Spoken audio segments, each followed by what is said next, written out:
ग्रंथाली प्रतिभांगण गप्पांमध्ये तुमचं सगळ्यांचं मी महेश खरे मनापासून स्वागत करतो.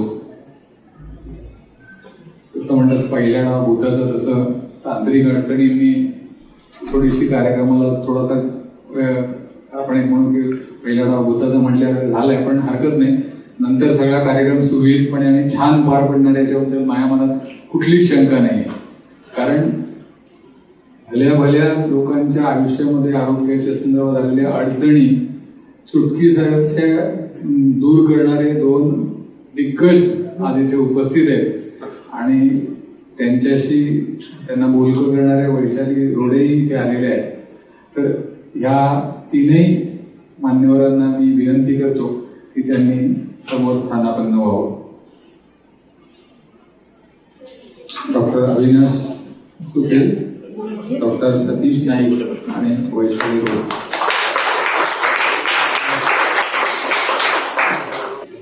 मंडळी, ग्रंथाली ही एक वाचक चळवळ आहे, हे तुम्हाला सगळ्यांना माहिती आहे. पण वाचक चळवळ म्हणून वाचकांपर्यंत कार्यक्रम, पुस्तकं आणि सगळी वाचन संस्कृती नेताना वेगवेगळे कार्यक्रम आयोजित करणं ही ग्रंथालयाची एक वेगळेपण आहे. इतर अनेक प्रकाशन संस्था असताना ग्रंथालयाने ग्रंथयात्रा किंवा असे वेगवेगळे उपक्रम आयोजित करून महाराष्ट्राच्या कानाकोपऱ्यामध्ये पुस्तकं नेली आणि कानाकोपऱ्यातल्या लेखकांना लिहितं गेलं. ग्रंथालयाच्या 1200पेक्षा जास्ती पुस्तकांपैकी 800हून जास्ती पुस्तकांनी ही त्या लेखकांची पहिली पुस्तकं आहेत. यातूनच आपल्याला सगळ्यांना कळून येईल की किती नवीन लेखकांना ग्रंथालयाने वाव दिलाय. तर ह्या उपक्रमशीलतेचाच एक नवा टप्पा म्हणजे ग्रंथालयाचं हे प्रतिभांगण वास्तू. शासनाकडून ग्रंथालयाला वेगवेगळे शैक्षणिक सामाजिक उपक्रम करण्यासाठी ही वास्तू देण्यात आली आणि या वास्तूचं औपचारिक उद्घाटन होण्याआधी काही छोटे छोटे कार्यक्रम करून आम्ही इथे चांगल्या मंडळींचा राबता वाढावा यासाठी हा एक छोटासा उपक्रम आहे. त्या मालिकेतला हा एक उपक्रम आहे. तर आज या दोन्ही मान्यवरांशी आपण संवाद साधणारे वैशाली रोडे आणि आपण सगळे त्याचा आनंद घेणार आहोत. तर कार्यक्रमाच्या सुरुवातीला आपण त्यांचं स्वागत करणार आहोत.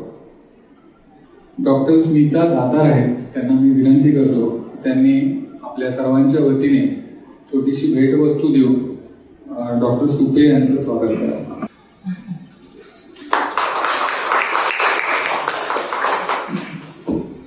या वास्तूचा योग असा आहे की इकडे खूप वेगवेगळी दिग्गज व्यक्तिमत्व सहजी येतात आणि त्यांच्या येण्यामुळे काही अजून नवीन योग तयार होतात.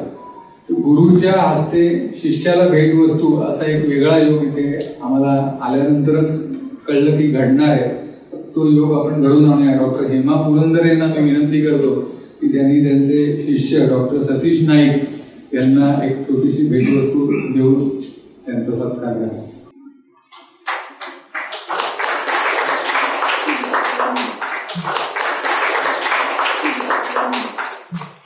आणि आज या दोन्ही दिग्गजांना बोलतं करणाऱ्या वैशाली रोडे यांना भेटवस्तू देण्यासाठी लतिका भानुशाली यांना मी विनंती करतो की त्यांनी ग्रंथालयाच्या आणि आपल्या सर्वांच्या वतीने भेटवस्तू देऊन त्यांचा सत्कार करा.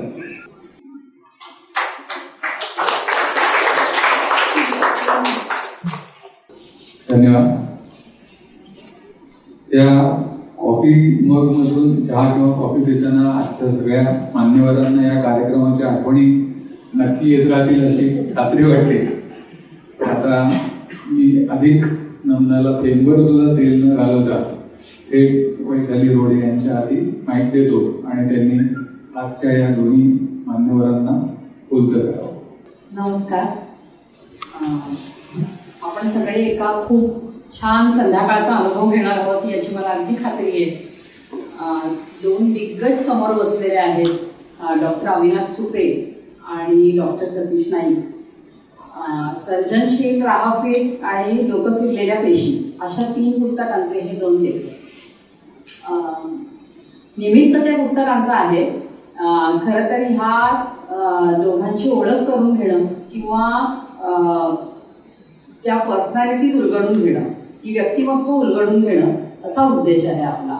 आणि म्हणून मी फार औपचारिक ओळख नाही करून देणार आहे ह्या दोघांची. त्या गप्पांमधूनच त्यांचं काम, त्यांचे विचार आणि त्यांची मतं जी काय असतील ती आपल्याला कळत जातील आणि त्याच्यातून ते आपल्याला ओळखीचे होत जातील आणि त्याच्यानंतर आपल्याला वेळ आहेच त्यांच्याशी गप्पा मारायला, त्यामुळे काही प्रश्न येणार नाही. फार वेळ न घेता मी सुरुवात करते. आपण सुरुवात करूया, दोघांमध्ये काही कॉमन गोष्टी आहेत त्याच्यापासून सुरुवात करूया त्यांना पूर्ण करायला. एक पहिली आपल्याला सगळ्यांना दिसणारी ठळक गोष्ट म्हणजे दोघेही डॉक्टर आहेत. तर मी दोघांनाही प्रश्न विचारते की डॉक्टर व्हावंसं तुम्हाला का वाटलं?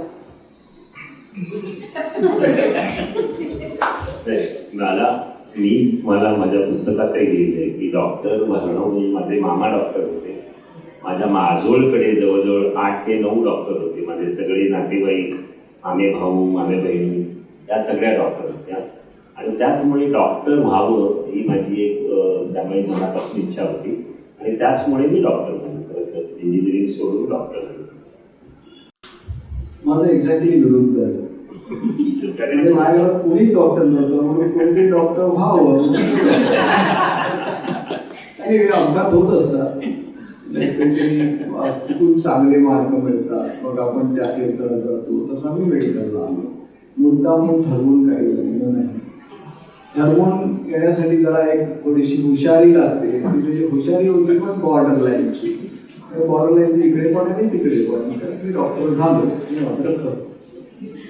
या हुशारीला जोडून एक प्रश्न, आणखीन एक कॉमन दोघांची गोष्ट म्हणजे दोघंही पार्ले टिळक या स्कॉलर्सच्या शाळेचे विद्यार्थी आहेत. आता पार्ले टिळकचे विद्यार्थी म्हणजे ते स्कॉलर आहेत हे इम्प्लिकेशनच आहे त्याचं, म्हणजे त्याच्यासाठी वेगळं काही सांगावं लागणार नाही. तर आणखीन एक असं की पार्ल्याला शाळा आणि दोघंही राहायला वांद्र्याला, बरोबर?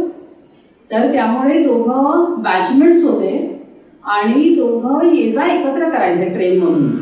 तर मला त्यांना असं विचारायचं आहे की तुम्ही स्कॉलर होता, त्यामुळे ट्रेननी येता जाता मस्ती करायचा की अभ्यासाच्या चर्चा करायचा?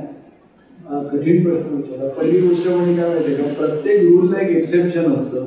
त्यामुळे स्कॉलर क्लासमध्ये एखादा मी पण असू शकतो, हे गोष्ट सत्य आहे. पण एनिवे आम्ही यायचो गप्पा वगैरे असायचे. पण बहुतेक मी ना त्यांच्याबरोबर फक्त 2च वर्ष होतो पालेकरला. आणि शेवटच्या वर्षी आमची खरी ओळख झाली. कारण काय होतं 11वीमध्ये आणि त्या काळात तरी थोडं तरी 11वीला सगळेच जण बिझी असतात. तेवढं आणि अवंतर गप्पा काय झाल्या असतील आधी इतक्या वर्षाने आठवणार नाही आणि आम्ही सगळे खरं बोलू असं पण नाही. तर रिअलिटी आहे की त्यावेळेला ज्या काही गप्पा असतील वर्गातल्या इतर लोकांविषयी वगैरे त्या काही आता तशा आठवत नाही ऑनेस्टली. पण अभ्यासाचं मात्र आम्ही नक्की बोललो असणार. कारण यस त्यावेळेला सगळं वातावरण आमच्या मनाचं की 11वीमध्ये चांगले मार्क मिळायला पाहिजे, पुढे जायला पाहिजे, ही एक जिद्द मात्र होती, नक्कीच होती. त्यामुळे त्या काळात अभ्यासाचे गप्पा आमच्या नक्की झालेले असणार. आता त्यांची मेमरी जास्त तेव्हा त्याची त्यांना आठवेल आपण काय बोललो होतो की नाही ते सांगतील स्वतः. असं काही नाही. आम्ही रोज नॉर्मली एक आमचा शाळेपासून ते स्टेशनवरून 3 स्टेशन आणि मग आम्ही येऊन चालत मी माझ्या घरी जायचो. तसं आमचा एक रेग्युलर संध्याकाळचा प्रोग्राम असायचा आणि आमच्याबरोबर तसे खूप मुलंही असायचे. मला आठवतंय विनय नखाते होता जो आम्हाला 3 वर्ष ज्युनियर होता, जो नंतर SSC बोर्डात पहिला आला होता. तशी चांगली मुलं आमच्याबरोबर असायची रोज. आम्ही तसे राहते होतो. आम्ही काही असे अगदी सरळ असे नव्हतो. बेसिकली गप्पा मारल्याने केवळ अभ्यास होतो असे नाही, पण आम्ही तशी मजाही खूप करायचो आणि दोघंही जण आम्ही रमत गमत. त्यामुळे तो आनंदाने काळ यायचा. माझ्याबरोबर अग्रवाल आपला तो आपण असायचा, राजू असायचा. त्याच्यामुळे आमची एक अशी टीम होती आणि मग एक बोरिवलीला जायचा, एक बांद्र्याला जायचे, असे त्यावेळी ते स्टेशनला जाणाऱ्यांची एक टीम होती. पण that was a good experience. कारण त्या काळामध्ये बऱ्याचशा गोष्टी कळल्या. मी जय हिंद कॉलेजला गेलो कारण या ग्रुपमुळे गेलो. अदरवाईज काय होतं, तुम्ही एखाद्या छोट्या याच्यात असाल तर आपल्याला काय वाटतं पार्ले टिळक म्हणजे पार्ला कॉलेजमध्ये जायचं किंवा हे कॉलेज आहे तर हे कॉलेज आहे, त्याच्या पलीकडे तुमची झेप नसते.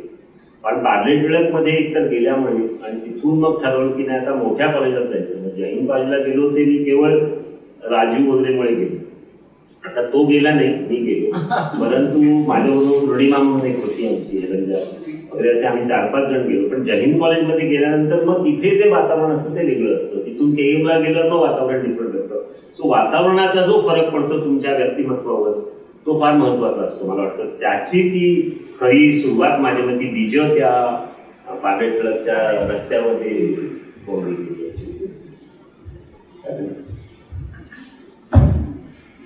एक तिसरी आणि शेवटची मला जाणवलेली कॉमन गोष्ट सांगते या दोघांमधली. दोघांनीही भरपूर लेखन केलेलं आहे.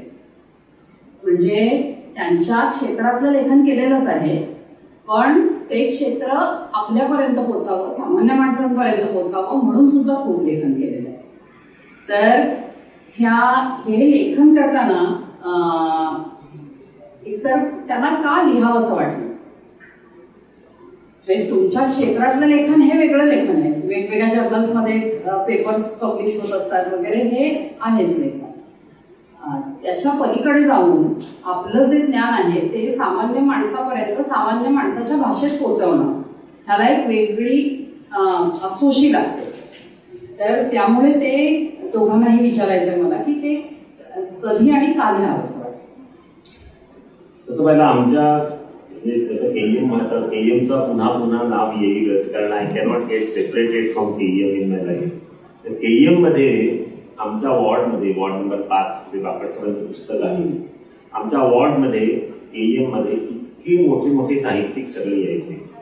दररोज आमच्याकडे कोणतरी दर महिन्याला एक साहित्यिक असायचा. अनेक लोक ऍडमिट व्हायचे किंवा त्याच्यासाठी त्याच्यामध्ये म्हणजे डहाणूकर मॅडम होत्या, त्यांचा सुद्धा साहित्यिक असा खूप मोठा एक व्याप होता. आणि त्याच्यामुळे मग तुम्ही म्हणाल ते म्हणजे पु ल देशपांडे म्हणा, विजय तेंडुलकर म्हणा किंवा सोपानदेव चौधरी म्हणा, किंवा तुम्ही जे म्हणाल ते म्हणजे जे बरेचसे जे मोठे मोठे लेखक होते हे आमच्याकडे नेहमी यायचे.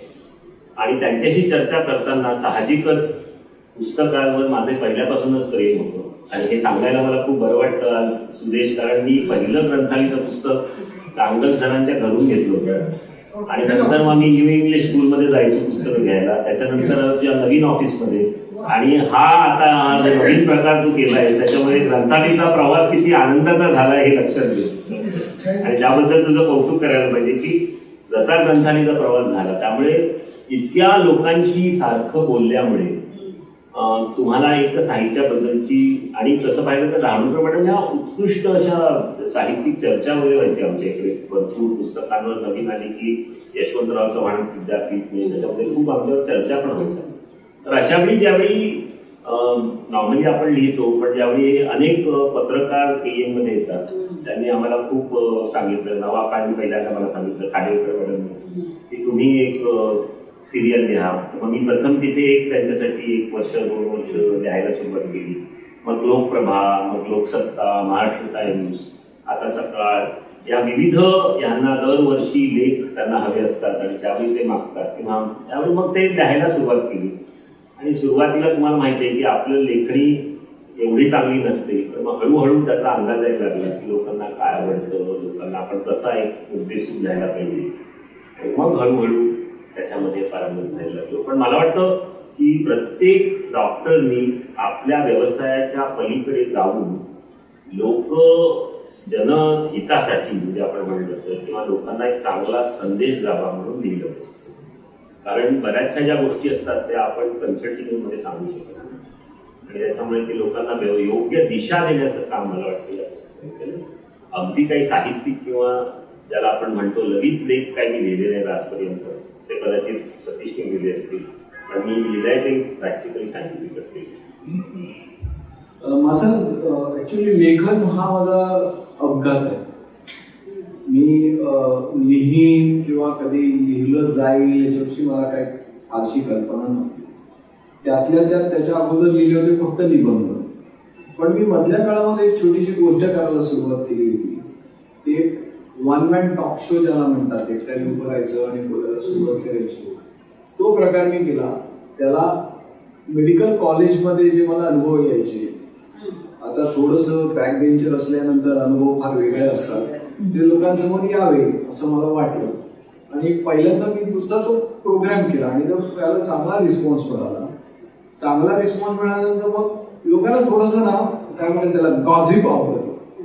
हा एक तिथून माझी सुरुवात झाली. त्यामुळे मी चक्र या नावाचं माझं पहिलं पुस्तक आहे.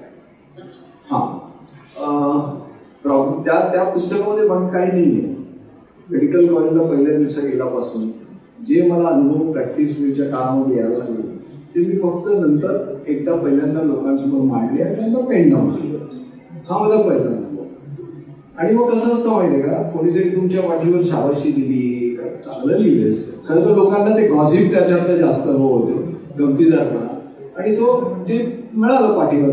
मग पाठवावं लागलं, हा आता पण एक पण करू दे. आणि मला खरं लेखनाला प्रवृत्त करायला मार्मिक हे साप्ताहिक कारणीभूत ठरले. त्याच्यामध्ये वसंतराव सोपालकर म्हणून संपादक होते आणि पंढरनाथ सावंत. कुठला तरी एक विषय होता, त्यांची म्हणजे ओळख होती. त्यांनी मला सांगितलं या विषयावर तू लिही.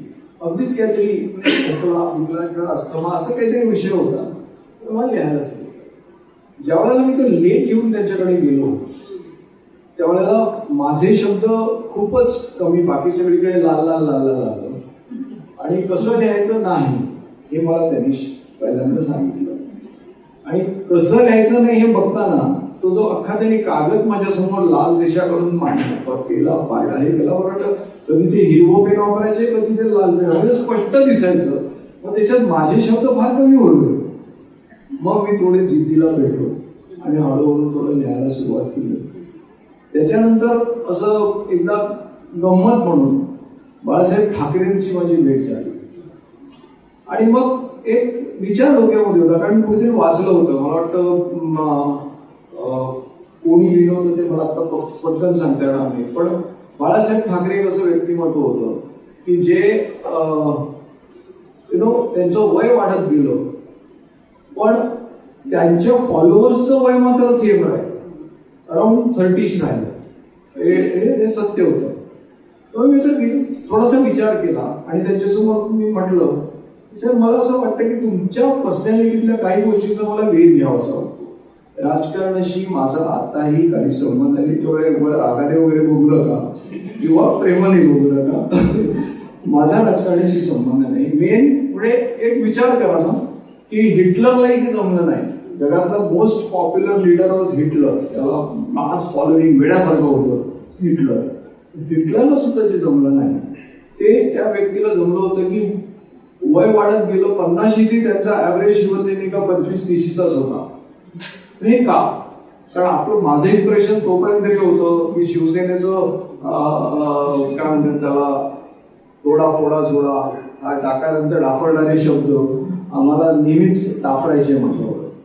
आणि मग असं असताना म्हणजे नॉर्मली कोण जे प्रेमळ असतील काय असतील त्यांच्या फॉलोअर्सची गोष्ट वेगळी असते, पण थोडंसं उग्र व्यक्तिमत्व किंवा असं ज्याला उग्र हा शब्द तितकासा योग्य निवड अशा पर्सनॅलिटीचे फॉलोअर्स मग मी त्यांचा पूर्ण हे घेतला. तर त्या पुस्तकामध्ये मी त्यांच्या जन्मकुंडली सुद्धा काढली शोधून. त्यानंतर त्यांच्या घरातल्या सगळ्यांना भेटलो. म्हणजे त्यांच्याकडे काम करणार बहादूर मोरेश्वर म्हणून जे त्यांचे असिस्टंट होते तिथपासून अगदी मोठमोठ्या नेत्यांपर्यंत. आणि मग एक वेध घ्यायचा प्रयत्न केला. ते म्हणजे दुसरं गोष्ट. आता एकदा ह्या गोष्टींची मग तुम्हाला असते ना की रक्ताला सवकलेलं नॉन मेडिसिन पुस्तकांपासून तुम्ही सुरुवात केली. नॉन मेडिसिन पुस्तकापासून सुरुवात केली आणि मग मेडिकलला वळलो. मेडिकलला वळलो म्हणजे ते मला ऍक्च्युली सोपारकरांनीच पुढे सांगितलं की आता तुला जरा लिहिता यायला लागलंय, ट्राय कर. म्हणून मग एक गोष्ट यायला लागली. मग आणि विवेक वगैरे अशा वेगळ्या मासिकातून लिहित होतो. मग त्याचं पहिलं कंपायलेशन आलं. हृदयाची गोष्ट या नावानं हृदयाचं आतापर्यंत म्हणजे 15 पुस्तकं झाली आहेत. त्यामुळे त्या पुस्तकांमधली छोट्या गोष्टी मी त्यात उद्योग करतोय तुम्हाला. तर पहिलं ते हृदयाची गोष्ट होतं. त्याच्यानंतर तणावमुक्त होऊया, तणावी स्ट्रेसवरचं पुस्तक. हे सगळं काही लोकांनी मला प्रवृत्त केलेलं आहे, सांगितलं की हे तुमच्याकडून अपेक्षित आहे आणि त्यामुळे ते होत गेलं. आणि मग आता हे कॅन्सर. आता हे कॅन्सर अगदी बरोबर. सुटे सर, तुम्हाला पुढचा प्रश्न. मी सर्जनशील हे पुस्तक अर्पण केलंय ते तुमचे रुग्ण आणि तुमचे विद्यार्थी यांना. हे तुमच्या दोन महत्त्वाच्या भूमिका म्हणजे सर्जन आणि शिक्षक, आणि ह्या दोन भूमिकांना तुमच्या जोडणारे हे तुमचे शिक्षक होते. म्हणजे त्यांनी तुम्हाला सर्जनही केलं आणि त्यांच्याकडे बघून तुम्ही शिक्षक झाला या अर्थाने. तर त्या एकतर शिक्षकांकडून तुम्ही काय घेतलं नेमकं तुमच्या शिक्षकांकडून, आणि तुमच्या विद्यार्थ्यांना तुम्ही काय दिलं किंवा काय देता असं तुम्हाला? ऍक्च्युली तुम्ही बघितलं, सर्वांनीच बघितलं तर ज्या वेगाने आता ज्ञान वाढतंय, म्हणजे तुम्हाला कदाचित कल्पना असेल की 1900 पासून ते 1950 पर्यंत जे ज्ञान होतं ते ज्ञान दुप्पट व्हायला जवळजवळ 40 वर्ष लागली. पण गेल्या काही दिवसांमध्ये तर 73 दिवसांमध्ये ज्ञान दुप्पट. हा सायंटिफिक रिपोर्ट आहे. म्हणजे knowledge doubling time is becoming lesser and lesser. त्याच्यामुळे बऱ्याच वेळा तुमच्या लक्षात येतं की आपण एखादी गोष्ट जी शिकतो, आमचे this is a very standard coating असतं की जे आपण शिकतो त्यातलं 50% काही वर्षांनी खोटं ठरेल.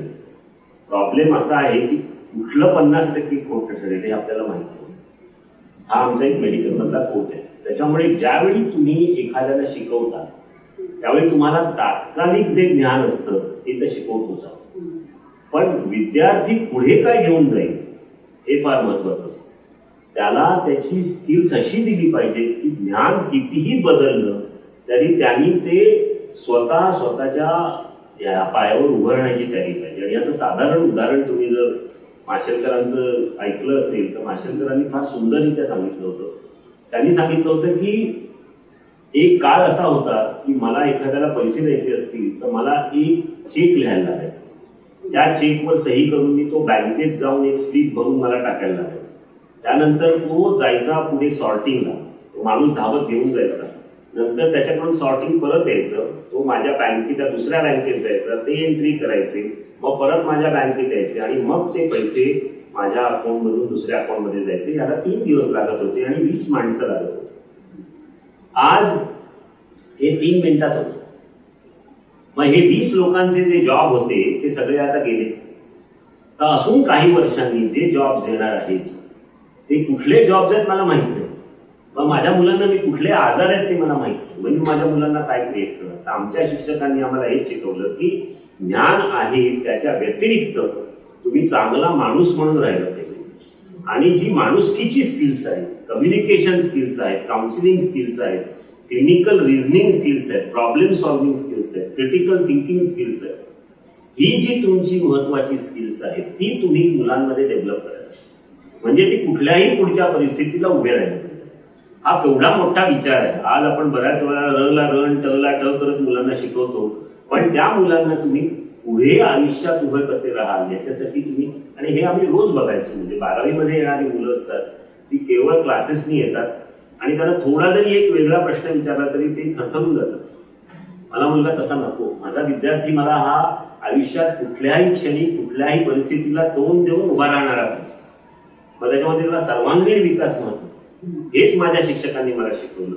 आणि आम्ही त्यांना रेग्युलर सर्जरी शिकवण्याच्या पलीकडे ह्या सगळ्याचा ते माणूस म्हणून त्याचा कसा विकास होईल, त्यांची एक पर्सनॅलिटी कशी डेव्हलप होईल, त्यांच्याकडे ही सगळी स्किल्स कशी येतील याच्यावर अत्यंत विचार केला. आणि आज तुम्ही जर पाहिलं असेल की इव्हन MCIचा जो नवीन करिक्युलम आम्ही केला आहे त्याच्यामध्ये ह्या सगळ्या गोष्टींचा कसा विकास होईल मुलांमध्ये याच्याबद्दल विशेष आम्ही लक्ष देतो. मला वाटतं आपण सगळ्यांनी पुढचा विचार करायला पाहिजे. आणि जोपर्यंत तुम्ही हे तुमचे टीचर्स तुम्हाला शिकवत तोपर्यंत, मला वाटतं माझ्या टीचर्सनी मला कदाचित 4 वेळा ऑपरेशन करून शिकवलं असेल आयडीची. पण त्याच्या पलीकडे जाऊन तुम्ही सर्वांगीण कसं व्हाल, आणि केवळ तुम्ही हे नाही तर तुम्ही साहित्य, संगीत, कला, मानसिक तणाव याच्यातून कसे बाहेर याल, तर ते तुम्हाला मला वाटतं जोपर्यंत ते शिकवत नाही. आणि म्हणजे माझे खरोखर टीचर्स वेअर अमेझिंग टीचर. प्रत्येक टीचरबद्दल मी तासनतास बोलू शकतो एवढे माझे टीचर्स चांगले होते त्यावेळेस.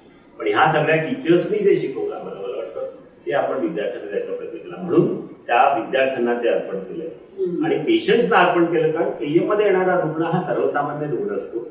तो डोळे मिटून तिथल्या डॉक्टरवर पूर्णपणे विश्वास ठेवतो. आणि मला वाटतं त्याला कुठेतरी आपण एक वंदन करायला पाहिजे आणि त्याचा आपण कुठेतरी सन्मान करायला पाहिजे. म्हणून त्या भावनेने ते 2 पुस्तकं दिली. कारण मला वाटतं ते फार महत्वाचं आहे. यांचं एक कौतुकाची गोष्ट म्हणजे कसं शिकवावं याच्यावर अप्रतिम पुस्तक लिहिलेलं आहे. कसं शिकवावं आणि त्याच्यातून सुद्धा मी काय काय गोष्टी शिकवल्या. आता सगळे हे सांगत नाही, पण शिकवावं कसं. काही बाबतीत म्हणजे ह्याच गोष्टी वैद्यकीय व्यवसाय 2 डॉक्टर सेम कॉलेजमधून शिकून येतात, सेम त्यांचा अभ्यासक्रम असतं, सेम पास होतात. दोघांमध्ये प्रॅक्टिसमध्ये एवढा फरक का हा प्रश्न नेहमीच लोकांच्या मनात येत असतो. मी ज्यावेळेला कोणी असं लेक्चर्स वगैरे देतो त्यावेळेला एक मुद्दाम एक वाक्य वापरतो, ते सांगणार आहे पेशंट्स आमच्याकडे मेडिकल ट्रीटमेंटसाठी येतच नाही. आता तुम्ही म्हणाल काय चाललंय, तो खरं आहे. पेशंट आमच्याकडे मेडिकल इमोशनसाठी येतात, ते लक्षात ठेवलं पाहिजे. खूप महत्वाचा विषय. आणि इमोशनल कॉम्पोनंट बाजूला ठेवून तुम्ही फक्त मेडिसिन प्रॅक्टिस करायला लागला तर ते खूप विचित्र होतं.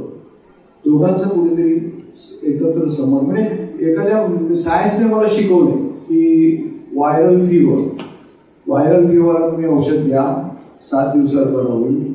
आणि औषध नाही दिलं तर 1 आठवडा लागेल. अगदी फेमस वाक्य आहे, काय मोठी गोष्ट नाही मी सांगितली. पण हे करत असताना जर ज्या मुलाची उद्या 12वीची परीक्षा आहे त्याला सांगून उपयोग नाही, 7 दिवस लागणार आहे. त्यामुळे एक मोठं वेगळं चॅलेंज आहे. हे जे डॉक्टर स्किलफुली हँडल करू शकतो ते यशस्वी होतो. हेच सुपे सरांनी त्यांना वेगळ्या लक्षात सांगितलं. खरं आहे. तो काय म्हणला ते बापट सरांचे एक स्टँडर्ड स्टेटमेंट होतं. तेव्हा माझ्या सुद्धा ओपीडीमध्ये अनेक 200 पेशंट यायचे. समजा की 200 पेशंटपैकी 50-60 पेशंट हे केवळ मला बघायला आलेले असतात.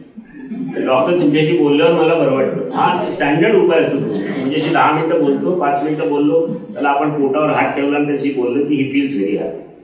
पूर्वी आम्ही ना ज्यावेळी लहान होतो त्यावेळी आम्ही हसायचो आमच्या सरांना. काय सर तुमच्याकडे टेम्पल आहे, लोक देवासाठी येतात. सर म्हणले की तुझे केस पांढरे होतील तेव्हा तुला कळेल. आता माझे केस गेले तेव्हा मला कळायला लागले.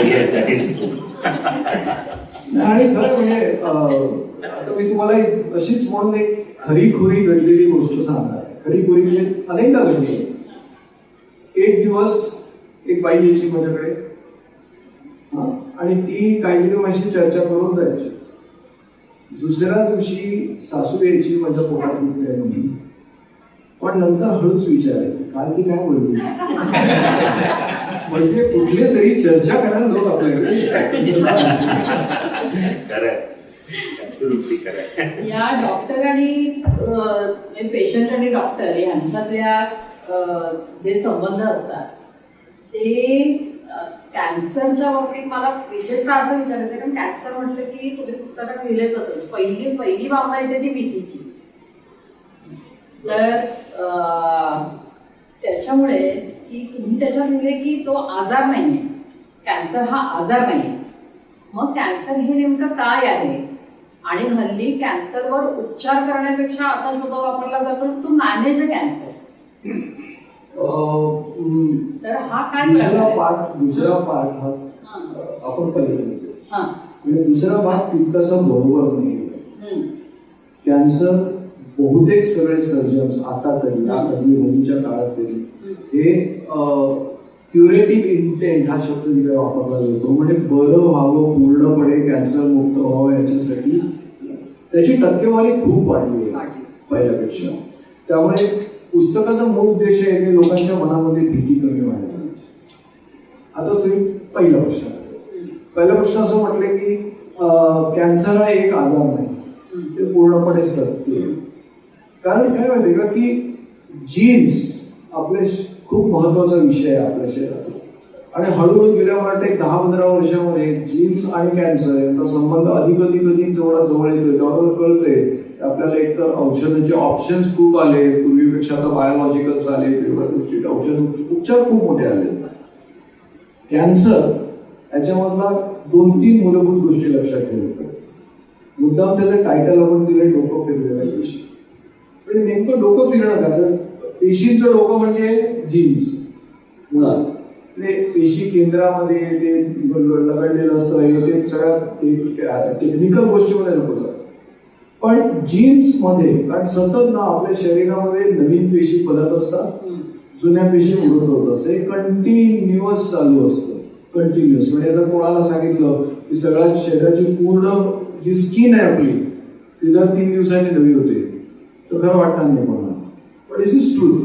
वरची शेड बाहेर जाणार तर पण ते त्याला रिप्लेस करायला आतून यायला लागतं. मग या सगळ्यावर एक कुठेतरी नियंत्रण पद्धतशीर, म्हणजे इतकं नियंत्रण सॉलिड आहे की मी भुवईचे केस रोज करत नाही, दाढी पण तर रोज करतो, दोन्ही केसच. म्हणजे कुठेतरी त्याला एक फाईन ट्यून एक कंट्रोल आहे, असं वाढायचं असं संपायचं, कुठले केस केव्हा गळायचे कुठलं काय, याचं सगळं गणित आहे. हे गणित जीन्सशी संबंधित आहे. आता जेव्हा पहिली एक म्हणजे वाढणाऱ्या पेशी यांच्यावर पण नियंत्रण हवं, वाढ किती व्हायची, किती वेळ व्हायची, किती वेळा ते डुप्लिकेट होणार याचे सगळं एक नियंत्रण असायला पाहिजे. आणि त्या मृत होण्यावर पण असलं पाहिजे. आलं लक्षात? म्हणजे जर एखादी पेशी वाढतच राहिली तरी ती कॅन्सर मध्ये होईल, आणि त्याच पेशी समजा मरायचं विसरून गेल्या तरी तिकडेच राहतील, त्याने पण कॅन्सर होईल. या दोन्ही गोष्टी आहेत. याच्यामध्ये आणखी अनेक छोट्या छोट्या छोट्या बदल असतात, आणि हे सगळे बदल एका मागोमाग एका पेशीमध्ये सुद्धा होतात. त्याला म्हणजे पुढची पिढी येते ती पिढीची मागच्यापेक्षा वेगळी असते. पण एखाद्या गाठीमध्ये अनेक वेगवेगळ्या स्टेजेस मधले असलेल्या पेशी असू शकतात. म्हणून म्हटलं कॅन्सर हा एक आजार नाही. ओके, म्हणजे एकाला समजा आता एखाद्या कोणाला ब्रेन ट्युमर आहे, तर त्या ब्रेन ट्युमर मध्ये सुद्धा असे प्रकार असतात की ती एखादी व्यक्ती 25 वर्ष जगेल, दुसरी वर्ष 25 दिवस जगणार नाही किंवा 25 महिने जगणार. हा जो फरक आहे तो फरक मुळातच ह्या सगळ्याच्या मुळाशी आपण एक चॅप्टर लिहिले मुद्दा मी जीन्स आणि कॅन्सर म्हणून. कारण आपल्याला जीन्सची शक्ती तशी अजून कळलेली नाही. जीन्सच्या विषयावर थोडं कॉम्प्लिकेटेड समज लोक जास्त जात नाहीत बोला. पण सगळ्याच्या मुळाशी माझ्या शिक्षिका आहेत, त्यांनी मला जीन्सवर पहिलं जीन्सचे स्पेलिंग शिकवलं असेल, त्या मॅडम इथे समोर बसल्या. पण मुळात हा म्हणजे वाढ अमर्याद राहणं इज कॅन्सर, आणि मरण विसरून जाणं इज ऑल्सो कॅन्सर. त्या दोन्हीमध्ये आता त्याला ट्युमर सप्रेसर जीन्स अमुक सगळं वेगळा. त्यामुळं एक कॅन्सर हा एक आजार आहे. त्यामुळे त्याच्यातल्या अडचणी पण वेगळ्या. काय अडचणी आहेत तर आता समजा अपेंडिक्स असेल तर सरांकडे गेलं तर 5 दिवसात पेशंटला टाक करून चांगलं करून टाकतात. कॅन्सरच्या बाबतीत त्या तुमच्याच पेशी आहेत, आपल्याच पेशी आहेत. त्या पेशींमध्ये आपण काय मायक्रोस्कोप खाली प्रत्येक पेशी बघू शकत नाही, कुठली पेशी कॅन्सरची आणि कुठली नाही. आता ती काही पहिल्या स्टेजेस मध्ये असेल, काही दुसऱ्या स्टेजमध्ये, काही चौथ्या, सगळं असतं. त्यामुळं 2 गोष्टी अत्यंत महत्वाच्या. एक म्हणजे ट्रीटमेंट एकसारखी नाही. आपला उद्देश काय आहे, आपल्या म्हणजे पेशंटच्याच पेशी आहेत त्याच्यावर अटॅक करायचा आणि मारून टाकायचं. तर त्याला मारण्यासाठी आपल्याला सेनादळ, घोडदळ, पायदळ, तुम्ही काय म्हणाल ती दळं वापरायला पाहिजे. म्हणजे वायुदळ, नाविक दल, असं सगळं जसं आपण डिफेन्ससाठी ठेवतो, अगदी त्याच प्रकारे आपल्याला त्या पेशी मारण्यासाठी सर्जरीचा उपयोग करावा लागेल. एक्सरेचे फोकस देऊन त्याला आपण रेडिओथेरपी म्हणते, आणि औषधं वापरून ज्याला मेडिसिन वापरून केमो हे वापरून ते मारावं. म्हणजे आणि याच्या पलीकडे सुद्धा आणि इतर उपचार आहेत. आता हा झाला फक्त त्या क्षणी झालेल्या कॅन्सरचा विषय. ओके, आता पुढचे विषय येतातच ना आपोआपच.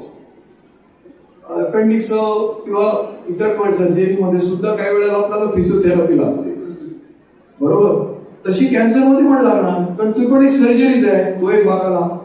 त्याच्यानंतर किती आता उदाहरणार्थ जर माझा हा जवळ्याचा पार्ट काढून टाकावा लागला तर मला बोलायला पण शिकवावं लागेल ना लोकांना. म्हणजे त्या माणसाला सर्जरी करायची, ट्रीटमेंट याच्यात मुक्त करायची हा एक भाग आला. दुसरा तितकाच महत्वाचा भाग म्हणजे पुढच्या पिढीत होऊ नये म्हणून पण बघायला लागेल. मग जीन्सचा अभ्यास आला. मग जीन्स असतील समजा आता ब्रेस्ट कॅन्सरसाठी आपण बोलतो एक BRCA म्हणून आहे, ज्याला ब्रॅका ब्रॅका ब्रॅका आम्ही थोडक्यात म्हणतो शॉर्टमध्ये, हे जीन आहे. ते जीन असेल तर त्याच्या मुलींमध्ये 50% शक्यता असते कॅन्सर व्हायची. आलं की म्हणजे मेन गोष्ट सांगायचं आहे की हे सगळं आपल्याला सांभाळावं लागतं. फिजिओथेरपी आहे, ऑक्युपेशनल थेरपी आहे, इतर अनेक गोष्टी आहेत. त्या सगळ्या माणसाची म्हणजे लंग्सचा भाग काढून टाकला, त्याला श्वास घ्यायला तर नीट शिकवावं लागेल. मग तिथे लंग्सची फिजिओथेरपी आली, अशा खूप गोष्टी आल्या. त्यामुळे कॅन्सर हा एक आजार नाही आणि त्याच्या उपचारच्या सगळ्यामध्ये खूप वेगवेगळेपण आहे आणि त्या सगळ्याचं मिळून आम्हाला गणित मांडावं लागतं. म्हणून कॅन्सर ह्या ट्रीटमेंटमध्ये सगळ्या वेगवेगळ्या स्पेशालिटीची एक कोऑर्डिनेशन लागतं. शिवाय त्याच्या मागची भीती जी आहे मनातली ती भीती आहेच ना. म्हणजे सायकोलॉजिकल आस्पेक्ट ज्याला आपण म्हणू, मानसिक सपोर्ट. आणि जर ती व्यक्ती एखाद्या कुटुंबाची करते किंवा महत्वाची व्यक्ती असेल तर अर्थात घरातल्या सगळ्यांचं पण एक वातावरण बदलतं. कारण हा एक आजार असा आहे की ज्याच्यामध्ये काही वेळेला आपल्याला कळतं की आता अंत जवळ आलेला आहे आणि ते सांगणं, ते समजावणं आणि ते समजून घेणं सगळ्यातल्या घरातल्यांनी ते वाटतं तेवढं सोपं आहे. मला ना एक छान शिकवायचं ते पाकिस्तानी तुमच्यावर जर हल्ला केला तो झाला करोनाचा अटॅक. घरातल्याच लोकांच्या मध्ये डोकं फिरलं त्यांचं तर ते झाले अंतर्गत कलह म्हणजे कॅन्सर. पाकिस्तानला म्हणजे आपण युद्ध करू शकतो, करोनाला औषध देऊन मारू शकतो, पण आपल्याच पेशी आपल्या विरुद्ध गेल्या तर काय होतं हे तुम्हाला माहिती आहे महाराष्ट्रात. तर मला वाटतं त्याला आपण म्हणतो कर, म्हणून ते डोके फिरलेल्या पेशी. Very simple way of really looking at cancer.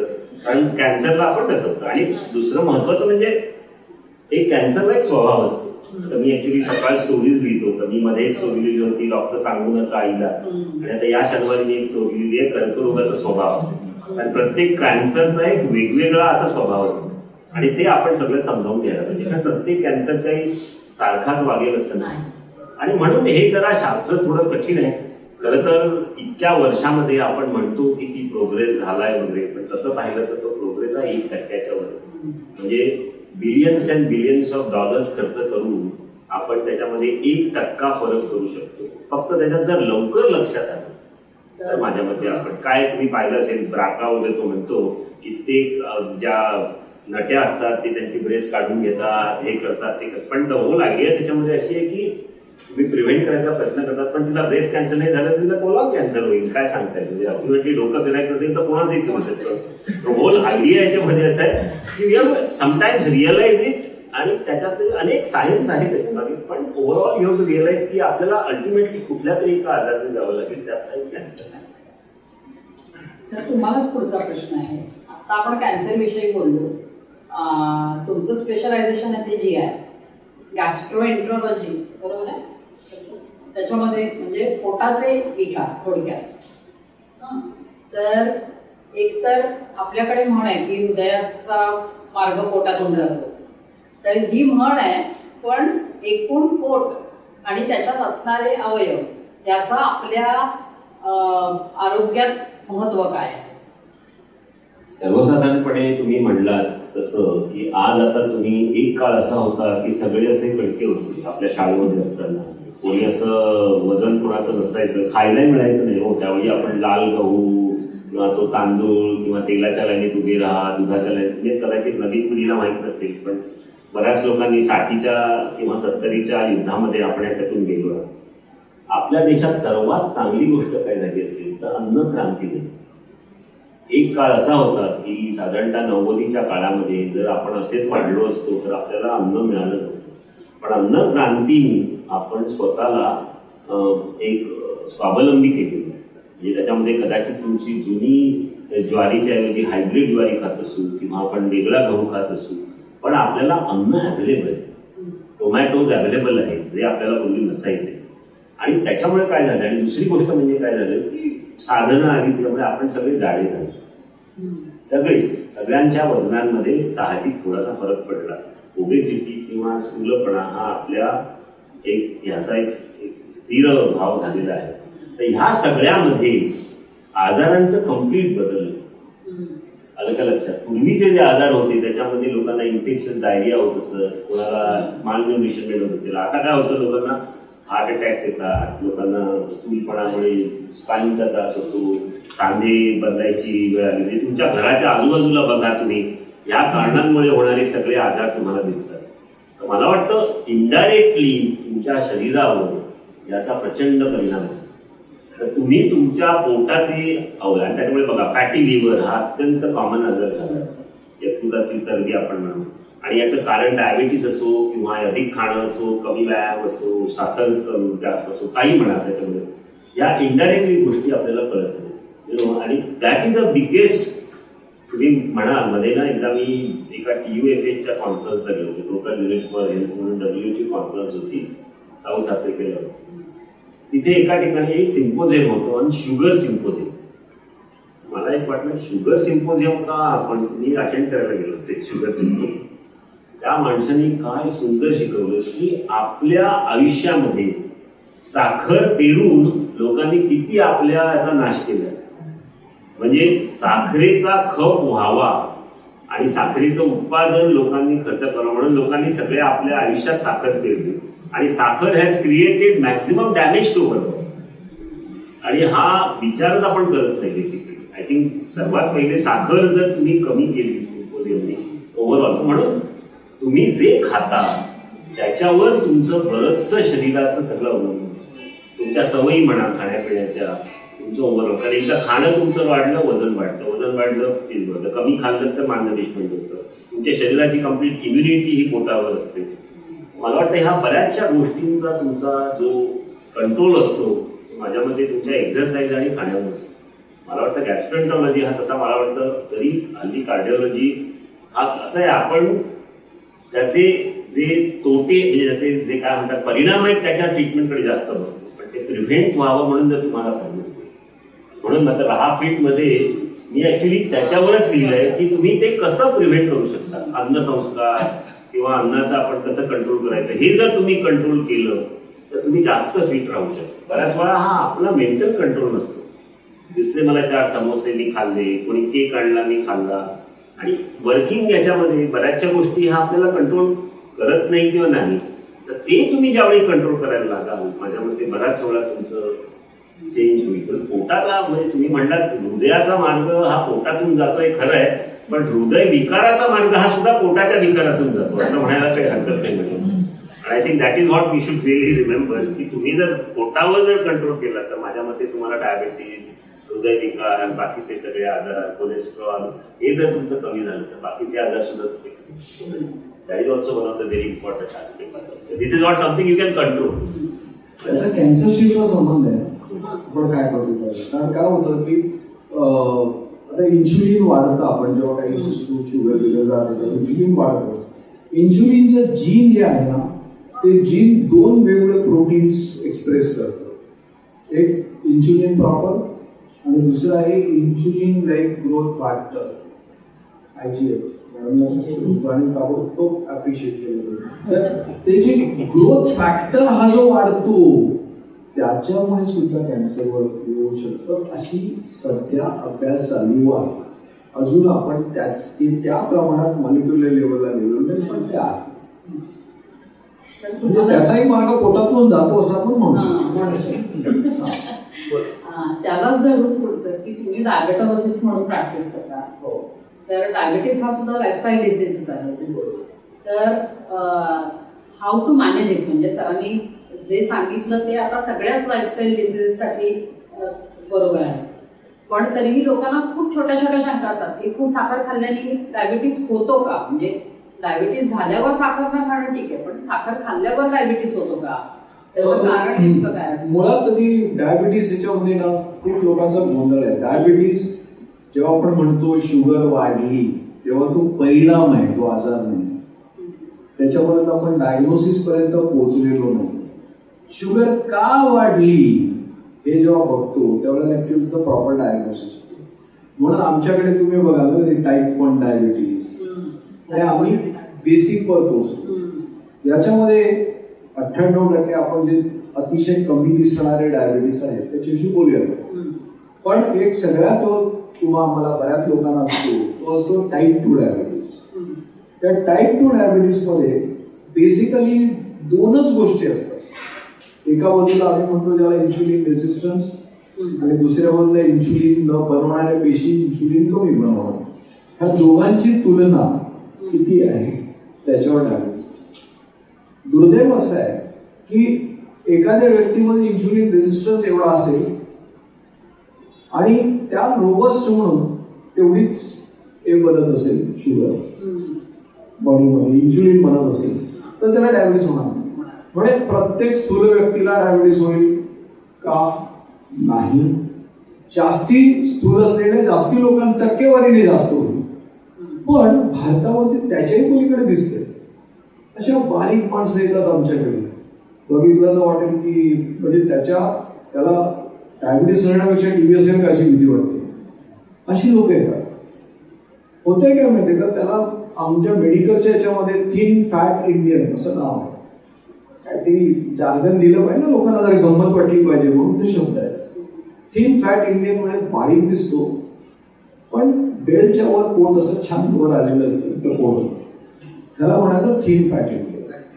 आणि आता असं मॉलिक्युलर लेवलला कळलेलं आहे की हे जे पोटामध्ये असलेलं फॅट आहे हे पोटामध्ये इनर फॅट नाही, जे स्टोअर नाहीये, नुसतं गोडाऊन नाहीये आपण एक्स्ट्रा खाल्लेल्या गोष्टींचं. त्याच्यात काहीतरी घटना घडत आहे, त्यात काहीतरी हॉर्मोन्स बाहेर पडत आहेत आणि म्हणून हे ब्राऊन फॅट. तर मुळात सरांनी त्यातलं ऑलरेडी माझं उत्तर देऊन टाकलंय. लाईफस्टाईल डिसीज ज्यावेळेला म्हणतो त्यावेळेला लाईफ मधून स्टाईल काढून टाकली की जे शिल्लक राहतं त्याला लाईफस्टाईल करायचं, सुधारणा करायची. ओके, म्हणजे तुम्ही मस्तपैकी गाडीमध्ये मर्सिडीजमध्ये बसून तिथे फिरत आहे ते काढून टाका, त्याची चालत जा. हा, चालत जा म्हटल्यानंतर लाईफस्टाईल चांगली झाली. तसंच खाण्याची बाबतीत. आता अडचण काय? एखाद्या पेशंटला मी सांगितलं तू अमुक खाऊ नकोस, तमुक खाऊ नकोस, काय काय बऱ्याच गोष्टी सांगितल्या, पण आपण कच्चं खातो का? नाही. हा, माझ्याकडे एक पेशंट आली, तिने मला विचारलं मेथीची भाजी, हिरवी मेथीची भाजी किती छान असते, चालेल का? म्हटलं हो. त्याच्यानंतर 20 दिवस ती बाई मलई मेथी मटर पण खात. गंमत कशी आहे की शिजवण्याच्या पद्धती हा सुद्धा त्याला ऍड होता. आणि सगळ्यात महत्वाची गोष्ट म्हणजे प्लेजर. सरांनी आताच सांगितलं की समोर दिसल्यामुळे समोसा खायलाच पाहिजे काय? तर खायलाच का पाहिजे? कारण जेवणामध्ये फक्त न्यूट्रिशन नाही आहे ना, हे पण आहे, आनंद आहे. तो आनंद हिरावून नाही घेऊ शकत आपण, बरोबर की नाही?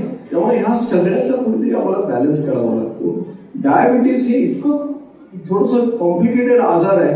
कारण त्याला कॉम्प्लिकेटेड म्हणतो याचं कारण असं आहे की शरीराच्या रक्तात असलेली गोष्ट ती शरीराच्या प्रत्येक भागाला पोहोचणार आहे आणि शरीराच्या प्रत्येक भागाला ती काही ना काहीतरी बॉल करू शकते, पॉसिबिलिटी आहे. हा, त्यामुळे लक्षात घेतलं पाहिजे की डायबिटीस हा सुद्धा अतिशय म्हणजे काय म्हणतात त्याला अनेकांगी आजार आहे, गुंतागुंत असलेला आजार आहे. प्रत्येक आणि लोक फक्त शुगर फडफडवत येतात, माझी 300 आहे, 300 आहे, पण मला ते 300 बघून नाही कळत, म्हणजे आवडत नाही. मला कळलं पाहिजे इन्शुलिन रेजिस्टन्स किती आहे, इन्शुलिनच्या बॉडीमध्ये किती बनतंय, शरीराच्या कुठल्या भागात तुम्हाला प्रॉब्लेम झालाय का, त्यासाठी मला पहिलं चेकअप करावं लागतं. बाकी सगळ्या गोष्टी राईट असतात. मला तेवढं पुणे आहे ना आजच्या दिवशी त्यांची खूप लाईफस्टाईल बदलली तर त्यांना डिप्रेशन होतं. आणि डिप्रेशन हा सुद्धा डायबिटीसचा भाग आहे. लोक म्हणजे काही लोक असे असतात की सर कुछ नहीं, शुगर 400 है असं करत येतं. शुगर 400 आहे म्हणजे असं मी अभिमानाची गोष्ट, मेरा हमेशा 300-400 आहे असं म्हणून खुशी देतात. आणि काही लोक 180 झाले तरी असं चेहरा पाडून देतात, सर शुगर वाढली आहे. म्हणजे दोन्ही एक्स्ट्रीम्स आहेत. आणि हा एक्स्ट्रीम्स शेवटी मी जसं म्हटलं तसं ॲज डायबेटॉलॉजिस्ट मी नुसती शुगर ट्रीट करत नाही, त्या पेशंटची मेडिकल इमोशन ट्रीट करतो.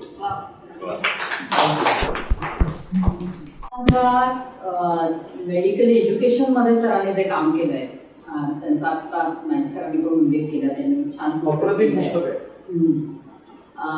तर सर म्हणजे फक्त केईएम नाही, फक्त महाराष्ट्र नाही, फक्त भारत नाही, सर आंतरराष्ट्रीय पातळीवर जाऊन मेडिकल एज्युकेशन मध्ये काम करतायत.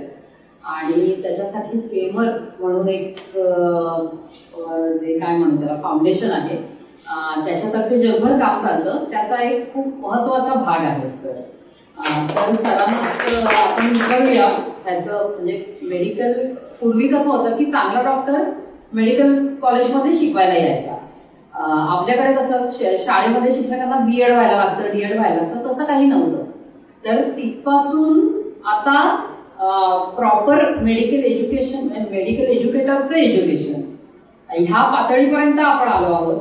आणि त्याच्यात सिंहाचा वाटा म्हणू आपण सुपे सरांचा आहे. तर ते त्यांनी उलगडून सांगावं. आणि त्या निमित्ताने एक आणखीन एक गोष्ट की मेडिकल टीचर्ससाठी सगळ्यात महत्त्वाचा आणि प्रतिष्ठेचं असं अवॉर्ड जे आहे डॉक्टर BC रॉय अवॉर्ड, तेही सरांना मिळालेलं आहे.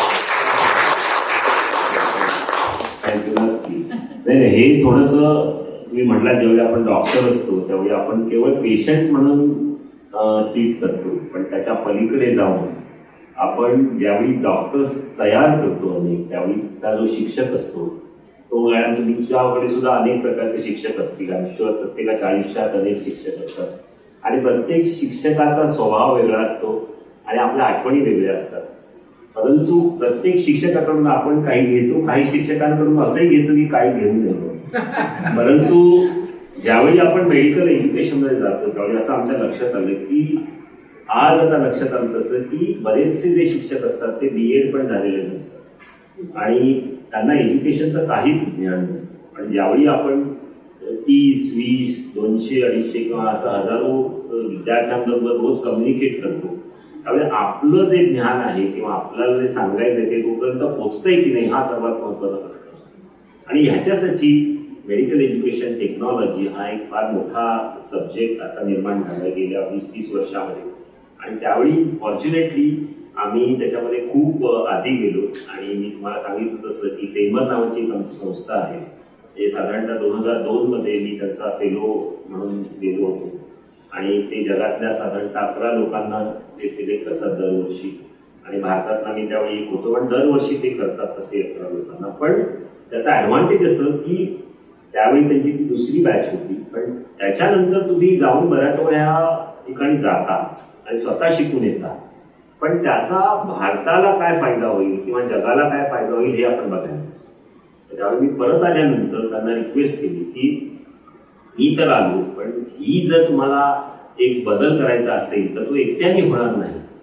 मग त्यांनी जवळजवळ आता 22 वर्ष त्यांनी मला पूर्ण त्यात आम्ही एक इन्स्टिट्यूट निर्माण केली, फेमर इन्स्टिट्यूट. आणि आता आम्ही जवळजवळ त्या इन्स्टिट्यूटमधून 11 देशांमध्ये जवळजवळ एक 65 देशातले मोर दॅन अनेक लोकांना आम्ही लिडर्सना तयार केलं. आणि आज त्याचा NMC वगैरे घेऊन जवळजवळ आतापर्यंत तो जो आम्ही कोर्स क्रिएट केले त्यांनी जवळजवळ 93,000 ते 94,000 डॉक्टर्स, मेडिकल टीचर्सना आम्ही ट्रेन केलं. आणि त्याचा इम्पॅक्ट जो आहे तो जवळजवळ एक अनेक लाखांपर्यंत जातो. आणि हे जे आहे तुम्ही जर गेलात तर त्याचा इम्पॉर्टंट काम आहे याच्यामध्ये. कारण आज आता कुठलाही जो शिक्षक आहे भारतातला किंवा बाहेरचा, तो निदान बेसिक ट्रेनिंग तरी घेऊन आलेला असतो. आणि मग त्याचा रिसर्च सुरू केला, त्याच्यामध्ये त्याची जर्नल चालू केली, त्यांची असोसिएशन चालू केली, त्याचा प्रसार कसा होईल केला. त्याच्यामुळे आता जे कोणी शिक्षक बनतात मेडिकलमध्ये त्यांना ह्या सगळ्या गोष्टी करायला लागतात. आणि मला वाटतं हे फार महत्वाचं आहे. म्हणजे निदान मुलांचा तरी वेळ वाया जात नाही आणि मुलं चांगल्या पद्धतीने शिकतील आणि ते जास्त कॉम्पिटंट डॉक्टर्स होतील. अशी ती पूर्ण संकल्पना आहे. त्यातली कुठल्याही एवढ्या मोठ्या आपण याच्यावर स्तरावर जेवढे आपण करतो त्यावेळी तिची पाळंमुळं, आता आम्ही नवीन, तुम्हाला कल्पना असेल तर CBME म्हणून एक कॉम्पिटन्सी बेस्ड मेडिकल एज्युकेशन 2019 आम्ही तो करिक्युलम लॉन्च केला. आणि तुम्ही वेबसाईटवर गेलात तर आमची अनेक पुस्तकं आहेत त्याच्यावरती. सो द होल आयडिया याच्यामध्ये कसं आहे की आपण स्वतः किती वाढतो हे तर महत्वाचं आहे, पण आपल्याबरोबर त्याचा समाजाला किती परिणाम होतो आणि ते तुम्ही बाकीच्या देशांमध्ये कसं देतात. जवळजवळ भूतान म्हणा, नेपाळ म्हणा, श्रीलंका, व्हिएतनाम, त्या सगळ्या देशांमध्ये, Brazil, Argentina, Chile, Egypt, South Africa, या सगळ्या देशांमध्ये याचा कसा परिणाम होईल हे सर्वात महत्वाचं आहे. आणि आय थिंक वी कुड do that very effectively through various things. आणि मला वाटतं हे फार महत्वाचं आहे, कारण आता सगळेजण एका लेंथमध्ये बोलतो. निदान we know at least what length we are talking about. आणि सो हा जो हे काम असतं हे हळूहळू लोकांपर्यंत जातं.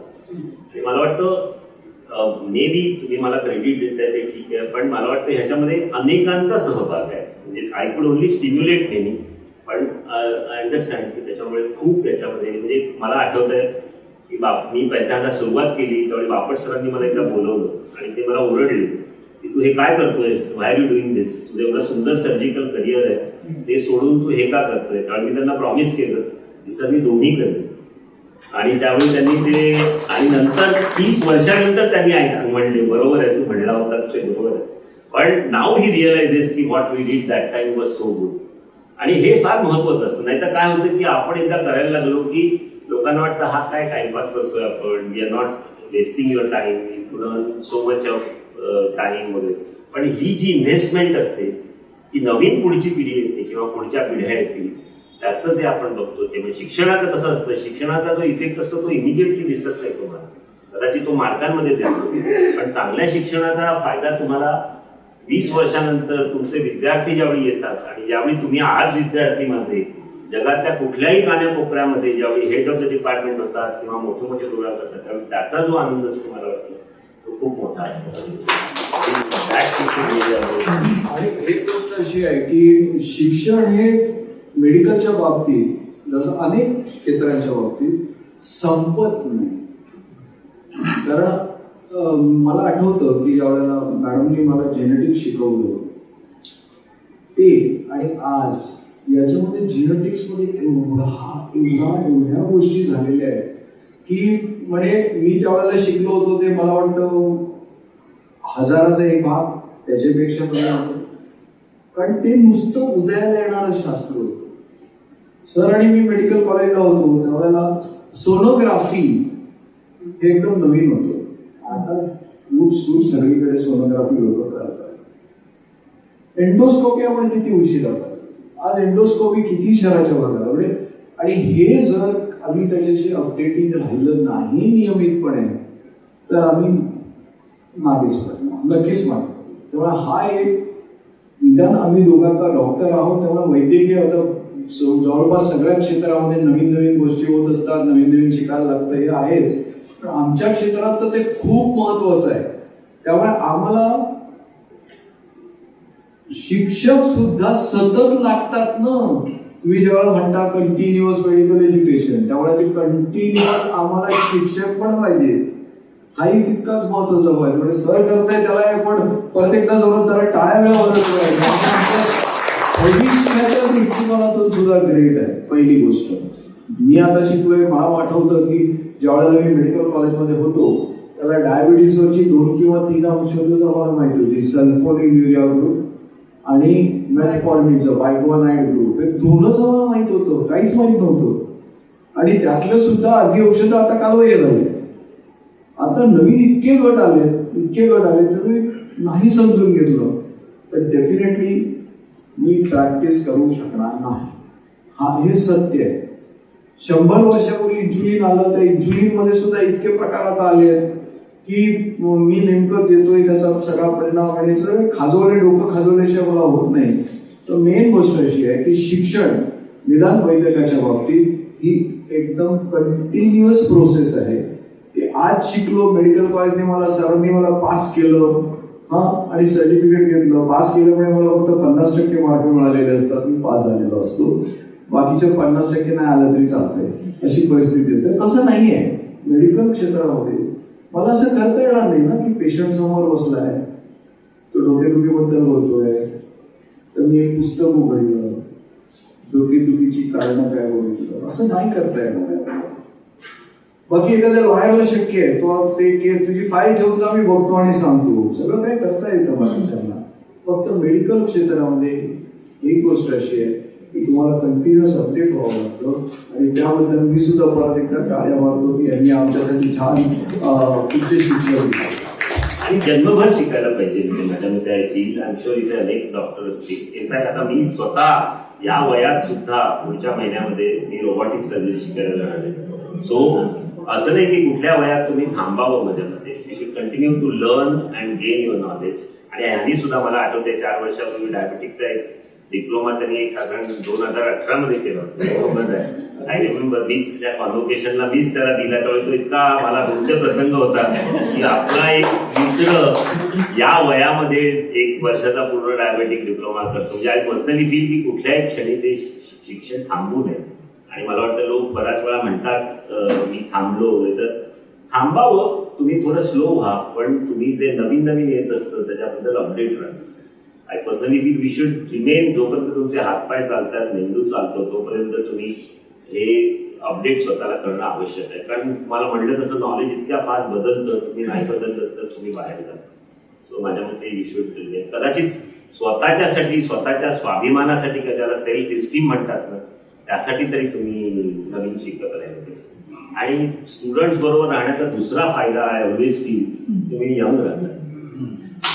I think so. हा म्हणणारच कदाचित बाळासाहेबांचा जो तिशीतला होता, बाळासाहेब ते तिशीमध्ये राहिले म्हणून ते इतकं करू शकले. मला वाटतं तर आपणही त्या यंग लोकांच्या बरोबर राहावं. आणि I think that makes a lot of difference according to me. म्हणून अजूनही वाद चालू आहे. आता आरोग्य व्यवस्थेकडे आपल्या वळूया. सुपे सरांना खूप वर्ष सार्वजनिक आरोग्य व्यवस्थेचा अनुभव आहे, कारण त्यांनी KEM मध्ये काम केलं. सर, आरोग्य व्यवस्था आपल्याकडे कशी होती, कशी आहे आणि कशी असायला हवी? करोनाच्या काळात आपण सगळ्यांनी खूप अनुभव घेतला त्या आरोग्य व्यवस्थेचा, चांगला वाईट. आपली आरोग्य व्यवस्था पूर्वी वाईट होती, सार्वजनिक आताही वाईट आहे आणि अजून काही दिवसामध्ये बदलेल असं मलाही वाटत नाही. वाईट म्हणजे काय, ती अपुरी आहे. त्याच्यातल्या गरजा अजूनही आपण व्यवस्थितपणे लोकांच्या गरजा समजावून सार्वजनिक आरोग्य व्यवस्थेमध्ये बदल जरी झाले तरी ते तेवढे होत नाही. एक तर ती ते तुमची साधीच गोष्ट म्हणजे तर करोनामध्ये आपण खरं पाहिलं तर आपल्या व्यवस्थेने धापा टाकला. पेशंट्स किती मेले कल्पना आहे तुम्हाला? म्हणजे way I to get calls every day की बाबा पहिल्यांदा कॉल यायचा की बाबा तो पेशंट आहे, घरी आहे, त्याला ऑक्सिजन खाली जातोय, मग त्याला ॲम्ब्युलन्स एक गोळी, मग सर नायरमध्ये तो थांबलाय, KEM मध्ये थांबलाय, त्याला बेड मिळत नाही, बसलाय, अर्ध्या तासांनी फोन यायचा सर तो गेला. असे कित्येक आपण पाहिले. इथेच नाही, त्यावेळी तर मी त्या करोना टास्क फोर्समध्ये होतो, त्यावेळी contact with so many people across in Maharashtra, इंडियामध्ये. किंवा ज्यावेळी आपण बघतो अशा गोष्टी ज्या झालेल्या आहेत त्यावेळी त्यातून आपण काही धडा घेतला का सांगत. तर आपल्याला अजूनही आपण आपली जी सार्वजनिक आरोग्य व्यवस्था आहे, एक तर आपण फक्त लोकांना ट्रीटमेंट कशी देता येईल ह्याच्याकडेच कॉन्सन्ट्रेट केलं. आजार कसे प्रिव्हेंट करावे ह्याच्याकडे आपण पूर्णपणे तर लक्षही देत नाही. आणि आपण ट्रीटमेंट सुद्धा सर्वांना पूर्णतःपणे देऊ शकत. मला वाटतं हा आहे आपल्या. आणि केवळ याच्यामध्ये महाराष्ट्र, मुंबई असं म्हणू नका. मुंबईची व्यवस्था तर त्यामध्ये खूप चांगली आहे. तुम्ही जर बाकीच्या देशांमध्ये ठिकाणी गेला तिथं आपल्यापेक्षा वाईट आहे. जे बिमारू स्टेट्स म्हणतात त्याला बिहार, तर मध्य प्रदेश, उत्तर प्रदेश, राजस्थान, ही जी स्टेट्स आहेत तिथं अत्यंत वाईट. आणि 7 सिस्टर्स तर त्याच्यापेक्षाही वाईट. तर ह्या सगळ्यामध्येपेक्षा आपण त्यातल्या त्यात बरी, मुंबई त्यातल्या त्यात चांगली, कारण आपल्याकडे निदान व्यवस्था तरी चांगली. पण आहे का त्याच्यामध्ये किती बदल करावे? प्रचंड बदल करायची आवश्यकता आहे. एक तर आपण कम्युनिकेशन इम्प्रूव्ह करायला पाहिजे, आपण व्यवस्था इम्प्रूव्ह करायला पाहिजे, इन्फ्रास्ट्रक्चर इम्प्रूव्ह करायला पाहिजे, त्यातलं करप्शन कमी करायला पाहिजे, आहेत तो पैसा व्यवस्थित वापरला गेला पाहिजे. म्हणजे बऱ्याच वेळा इव्हन कॉर्पोरेशनमध्ये सांगतो 6,200 कोटी बजेट असतं. 6,200 कोटी बजेट कॉर्पोरेशनचं हेल्थचं काही छोटं बजेट नाही. एखाद्या राज्याच्या बजेटपेक्षा इक्वल बजेट होतं. त्याचं डायरेक्टर एवढं माझं बजेट होतं. त्यातला 70 ते 80% हा लोकांच्या पगारावर असतो. उरलेल्या तुमच्या डेव्हलपमेंट बजेटपैकी इलेक्शनचा इयर आलं की फक्त 14% खर्च होतो. बाकी 80% खर्च होत नाही. आणि का खर्च होत नाही? कारण इतके अडथळे येते. नवीन हॉस्पिटल मी असताना 5-6 हॉस्पिटल्स काढले. आताच तर ती हॉस्पिटल दिसायला लागली. आता त्यावेळी सायन्सचा विकास, केईएमचा विकास, नायरचा विकास, MT अग्रवाल, ही सगळी हॉस्पिटल्स त्यावेळी प्लॅन करून त्यावेळी अजय मेहता सर होते, अत्यंत चांगले होते. अजय मेहता सर म्हणले की काय करायचं? म्हटलं सर असं करूया आपण सगळी हॉस्पिटल सगळी प्लॅन करून आता त्याच्या इमारती दिसायला लागल्या. पण त्या इमारती दिसतून त्याच्यामध्ये इक्विपमेंट येऊन ती तिथे डॉक्टर काम करून ती लोकांना व्यवस्थित सुविधा निर्माण करेपर्यंत तो घास खाली आणि तो तोंडात जाईपर्यंत अजय मध्ये कमी करतो. मला वाटतं कसं आहे, इन्फ्रास्ट्रक्चर उभं करणं हा एक सर्वात सोपा भाग आहे. पण तिथे डॉक्टर्स निर्माण करणं, ते डॉक्टर्स तिथे राहावं PHCs मध्ये, त्यांनी तिथे त्या लोकांना सेवा केली. आणि हा प्रॉब्लेम आरोग्य व्यवस्थेचा आहे. बाकीच्या देशांमध्येही प्रॉब्लेम्स नाहीत असं नाही म्हणत नाही. प्रत्येक देशाचे प्रॉब्लेम डिफरंट आहेत. पण आपल्या देशाचा प्रॉब्लेम म्हणजे आपल्याकडे इन्फ्रास्ट्रक्चर जेवढं पाहिजे तेवढं नाही आहे. तिथे व्यवस्थित वापरलं जात नाही. आणि we need to do lot work on that. आरोग्य व्यवस्थेवर जेवढं लिहिशील तेवढं कमीच आहे. पण over a period of time I realise थोडी सुधारणा झाली आहे. पण कम्युनिकेशन वाढलंय. पण जेवढी गरज आहे त्याच्या आपण खूप मागे आलो. आणि मला वाटतं सर्वांनीच आणि अजूनही माझ्या लक्षात आलं की करोना नंतर मला वाटलं होतं बजेटमध्ये थोडासा फरक येईल, थोडे टास्क काही झालं परत back to budget. We are at the same level. आणि तेवढीच अपॅथी लोकांची असते, शासनाची तेवढीच अपॅथी असते, लोकांची तेवढीच अपॅथी असते. आणि वी आर स्टील, आपण तसं पाहिलं तर सर्वजणच आपल्या आरोग्याला तेवढं प्राधान्य देत नाही जेवढं आपण मटेरियलिस्टिक गोष्टी करतो. आणि हा एक सर्वात महत्वाचा आपण मुद्दा आपण करायला पाहिजे. चांगलं आरोग्य असेल तर तो तुमचा चांगला टीव्ही किंवा AC तुम्ही एन्जॉय करा. मला वाटतं कार तुम्ही एन्जॉय कराल. पण जर तुमचं आरोग्यच चांगलं नसेल तर तुम्ही काय कराल? आणि that is where I think people should invest more in their health then hospitals. आता हा जो विचार आहे तो लोकांपर्यंत याच्यातच मला आता प्रॅक्टिकली काही गोष्टी सांगायला पाहिजे. मुंबईमध्ये म्हणजे लेटेस्ट जर आपण बघितलं तर 142 डायबेटॉलॉजिस्ट. पण त्याच्या जस्ट पलीकडे मी संबंध पालघर जिल्ह्यामध्ये, पालघरमध्ये मी वसई आणि विरार बाजूला ठेवतोय. विरारच्या पुढे डहाणूपर्यंत फक्त 2च आहेत. Just think of it. केवढा म्हणजे काय म्हणते त्याला डिफरन्स आहे, फरक केवढा आहे. दुसरी गोष्ट म्हणजे काय माहिती का की हे जसं म्हणतात तसं आदिवासी भागातल्या माणसाची वैद्यकीय गरज खूप निराळी आहे. त्या तुलनेने आपली गरज वेगळी आहे. त्याला रोजच्या जेवणाची भ्रांत आहे काही ठराविक लोकांना. तिकडे दारूचं व्यसन फार मोठं आहे. इतकं विचित्र दारूचं व्यसन आहे की आपण त्यांना काही मदतीसाठी घेऊन गेलो आणि एक समाज कामली दिली किंवा त्याला सायकल दिली, काही दिलं तर काही दिवसानंतर ते वाण्याकडे दिसते, तुम्हाला भेटतात आणि त्याच्याची दारू पितात. म्हणजे समस्या सुद्धा अशा प्रत्येक एरियामध्ये वेगळं. आणि हे आपण म्हणतोय ते मुंबईपासून जेमतेम तासभर रेल्वे प्रवासात असलेल्या गोष्टीविषयी बोलतोय. तासभर फक्त. आणि मुंबईमध्ये आपण मस्तपैकी. तर हा जो विचार आहे, आता सरांनी म्हटलं तेच खरं आहे की जिथे आपण ना सहज अत्यंत कमी खर्चामध्ये आपलं आरोग्य राखू शकतो त्याकडे लोक लक्ष देत नाही. लाईफस्टाईल बद्दल आपण बोलत होतो. म्हणजे लोक ट्रेडमिल विकत घेतील. माझ्या एका मित्राचीच गोष्ट, ट्रेडमिल विकत घेतील. त्याला विचारलं अरे वा चांगला व्यायाम करतो, नाही नोकर ठेवलाय. तर ही जी ट्रेडमिल करायला नोकर ठेवलाय याला काही तसा अर्थ काहीच नाही. बरोबर आहे की नाही? तर मुद्दा काय की माझ्याकडे पेशंट असे खूप आहेत की जे या कानानं ऐकतात, या कानानं सोडून देतात. मी खाण्याबद्दल सांगितलं व्यायाम ही गोष्ट अशी असते ना की ज्या क्षणी माझ्या तोंडातून व्यायाम हा शब्द बाहेर पडतो त्या क्षणी म्हणा वेळच मिळत नाही, पहिली गोष्ट. दुसरे गुडघे दुखतात, तिसरी गोष्ट आज पाऊस पडलाय.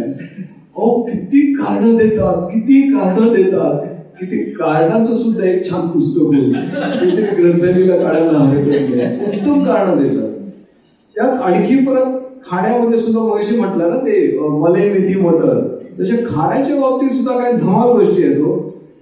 आमच्याकडे आंब्याचा सीझन आहे, फार मोठा चॅलेंज असतो. आपला पेशंट येतात, केरी खाल्ली नाही म्हणत ते, खवाई गेली. तसं काहीच्या तोंडामध्ये कुठेतरी मी आणि वरून असं ठोसून मध्ये भरली, असं सगळं आहे.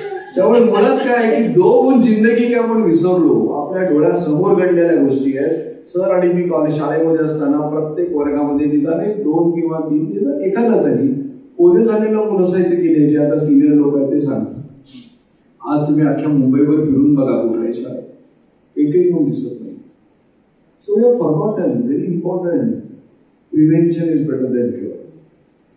कोरोनाच्या काळामध्ये जेवढ्याला उघड्यात लागलं सगळं, तेव्हा सगळ्यात जास्ती सगळ्यात मोठ्या रांगा होत्या त्या दारूच्या दुकानात. त्यापुढे विसरायला नाही पाहिजे. व्यायामशाळेत नव्हते. ऍक्च्युली खरं आहे त्याचं म्हणण्याचं, पण ओव्हरऑल कसं आहे, कामं करतात लोक. नाही असं नाही. तो आंब्याचं म्हटलं, मला आठवतं एकदा कमिशनरनी मला बोलवलं होतं, नाव सांगत नाही मी. एकदा मी त्यावेळी डीन होतो, कमिशनरनी मला बोलवलं. मग ते म्हणले की माझं एकदम हिमोग्लोबिन A1C त्यांचं 10 वगैरे झालं होतं आणि वगैरे सगळं. ते म्हटलं काय झालं सर? नाही हो, मी आत्ताच झालो एप्रिलमध्ये आणि इतक्या आंब्याच्या पेट्या आल्या त्याच्यामुळे ते आंबे खाल्ले. सो तू म्हणतोस ते अगदी बरोबर. बऱ्याच वेळा पेट्या आल्या की त्या संपवल्या पाहिजे, हा एक आपला असतो. पण साखर नाही तर गुळ खाल्लं. ते आंबे लोक खातातच, पण त्यात कंट्रोल ठेवत नाही. महत्वाचं याच्यामध्ये काय की त्याच्यात आपल्या भारतामध्ये सुद्धा खूप छान एक्सपेरिमेंट्स केलेले आहेत हेल्थच्या बाबतीत, आणि ते तुम्हाला लोक, पण ते फार कमी प्रमाणात होतात. आता मध्ये मी एका वेळेचा ट्रस्टी आहे, एका बुद्राणी ट्रस्ट आम्ही एक ट्रस्टी, त्यांच्यातर्फे आम्ही एक काम करतो. मध्य प्रदेशची एक आम्ही 100 अशी ती गावं घेतली आणि त्या गावांमध्ये सगळे माल नरिशमेंट खूप होते. मग आता माल नरिशमेंटला उत्तर काय द्यायचं? मुलं शाळेमध्ये येत नाहीत, माल नरिशमेंट आहे. मग त्यांनी काय केलं की तिथे प्रत्येक गावामध्ये एक त्यांनी तिकडच्याच टीचर्सना त्यांनी शिकवलं आणि एक घर क्रिएट केलं. तिथे तिकडच्याच बायका त्यांनी कामाला ठेवल्या. म्हणजे ती बायका मुलं घेऊन येतील, त्यांना रोजगार मिळतो, शिक्षकांना पैसे मिळतात आणि रोज ती सगळी मुलं त्या घरी ब्रेकफास्ट घेतात, शाळेत जातात, शाळेतून परत आल्यानंतर तिथे परत खेळतात, अभ्यास करतात, त्यांची जेवायची व्यवस्था करतात. म्हणजे अशी मॉडेल आम्ही सुरू केली आणि त्याच्यामुळे तिकडचं मालनरिशमेंट खूप कमी झालं. Look at the model. एक तर तुम्ही त्यांना अन्न देताय, तुम्ही त्यांना एक प्रकारचा हे देताय, तुम्ही त्यांना एक प्रकारचा व्यवसाय देताय, त्यांची आर्थिक आणि तुमची शारीरिक प्लस त्यांना खेळ खेळायला लावताय, एकत्र आणताय, टीम वर्किंग करताय आणि it is a wonderful model. जवळजवळ 100 गावांमध्ये गेले 5 वर्ष रोज चाललं आहे. आणि आय थॉट अशा प्रकारची मॉडेल्स तुम्ही जर क्रिएट केली तर हे आदिवासी जे लोक आहेत ते तुम्हाला बऱ्यापैकी तुम्ही त्याच्यामध्ये बदल घडवू शकता. पण होतं काय की आपल्याकडे CSR वगैरे सगळी जरी वापरता आला तर तो ह्याच्यासाठी वापरला जात नाही. CSRला सोपं काम म्हणजे काय की डीनकडे जा, डीनला सांगा आम्हाला एक इक्विपमेंट द्यायचं आहे, ते इक्विपमेंट दिलं आणि त्याच्यावर माझं नाव लागलं की CSR समज.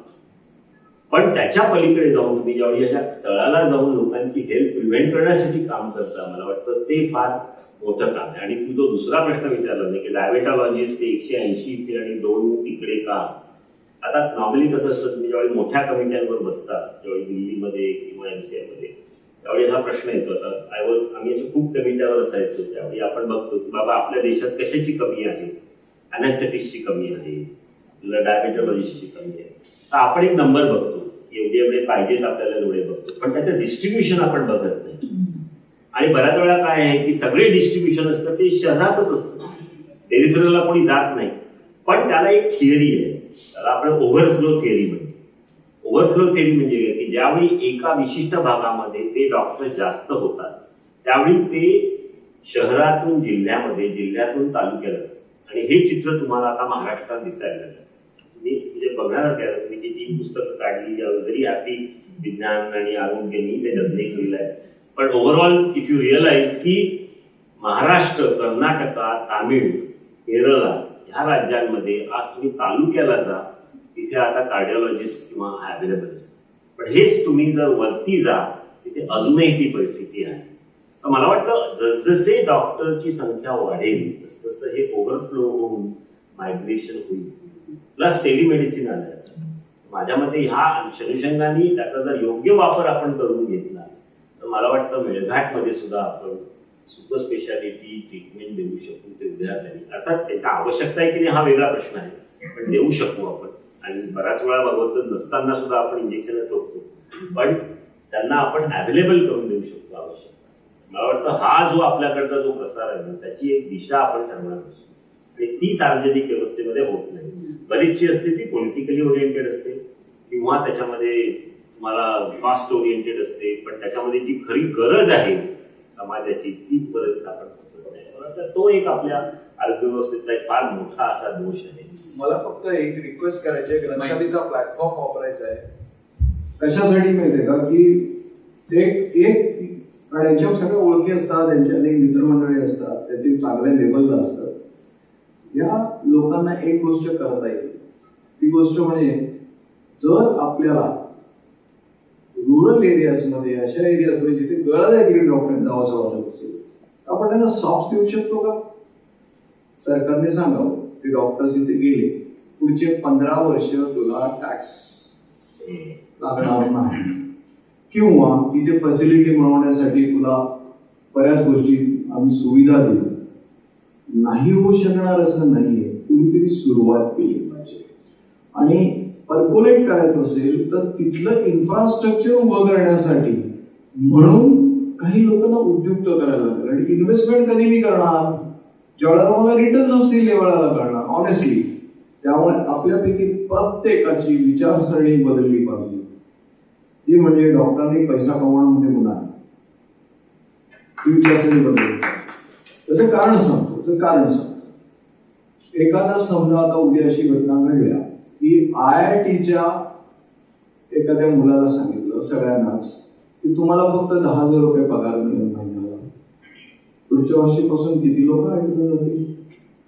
नाही जाणार. आपण शिक्षण घेतो, आपण जे काय करतो ते स्वतःचा कुठेतरी विकास करण्यासाठी, आणि या विकासामध्ये आर्थिक विकास आपण एक भाग आहे ना. तेव्हा आपली सायकॉलॉजी सुद्धा थोडी बदलावी लागेल. आणि या घडीला सध्याच्या काळात ज्यावेळेला आपण इन्फ्रास्ट्रक्चरच्या गोष्टी करतो त्यावेळेला लोकांची सायकॉलॉजी हा पण एक महत्वाचा भाग आहे. कारण आता काय झालेलं आहे, लोकांना असं वाटायला लागलंय की डॉक्टर म्हणजे जादूगर. येणाऱ्या प्रत्येक पेशंटला तो बरं करणार. माझा पेशंट बरा झाला नाही म्हणजे काय, मृत्यू हा अटळ आहे हे आपण विसरतोय का? आणि त्याच्यामुळे अनेक हॉस्पिटल तोडली जात आहेत. राग असेल काही असेल, पण अनेक केसेस कोर्टात सुद्धा हरतात. कोणी काही त्यांना त्रास देत नाही ना. मग आपलं हे जे चाललेलं आहे त्याचा दुसऱ्या अँगलने पण विचार केला पाहिजे. कारण कुठेतरी हे सगळं ज्यावेळेला एकत्र आपण नीट विचार करू त्यावेळेला इन्फ्रास्ट्रक्चर नक्कीच सगळं सुधारेल.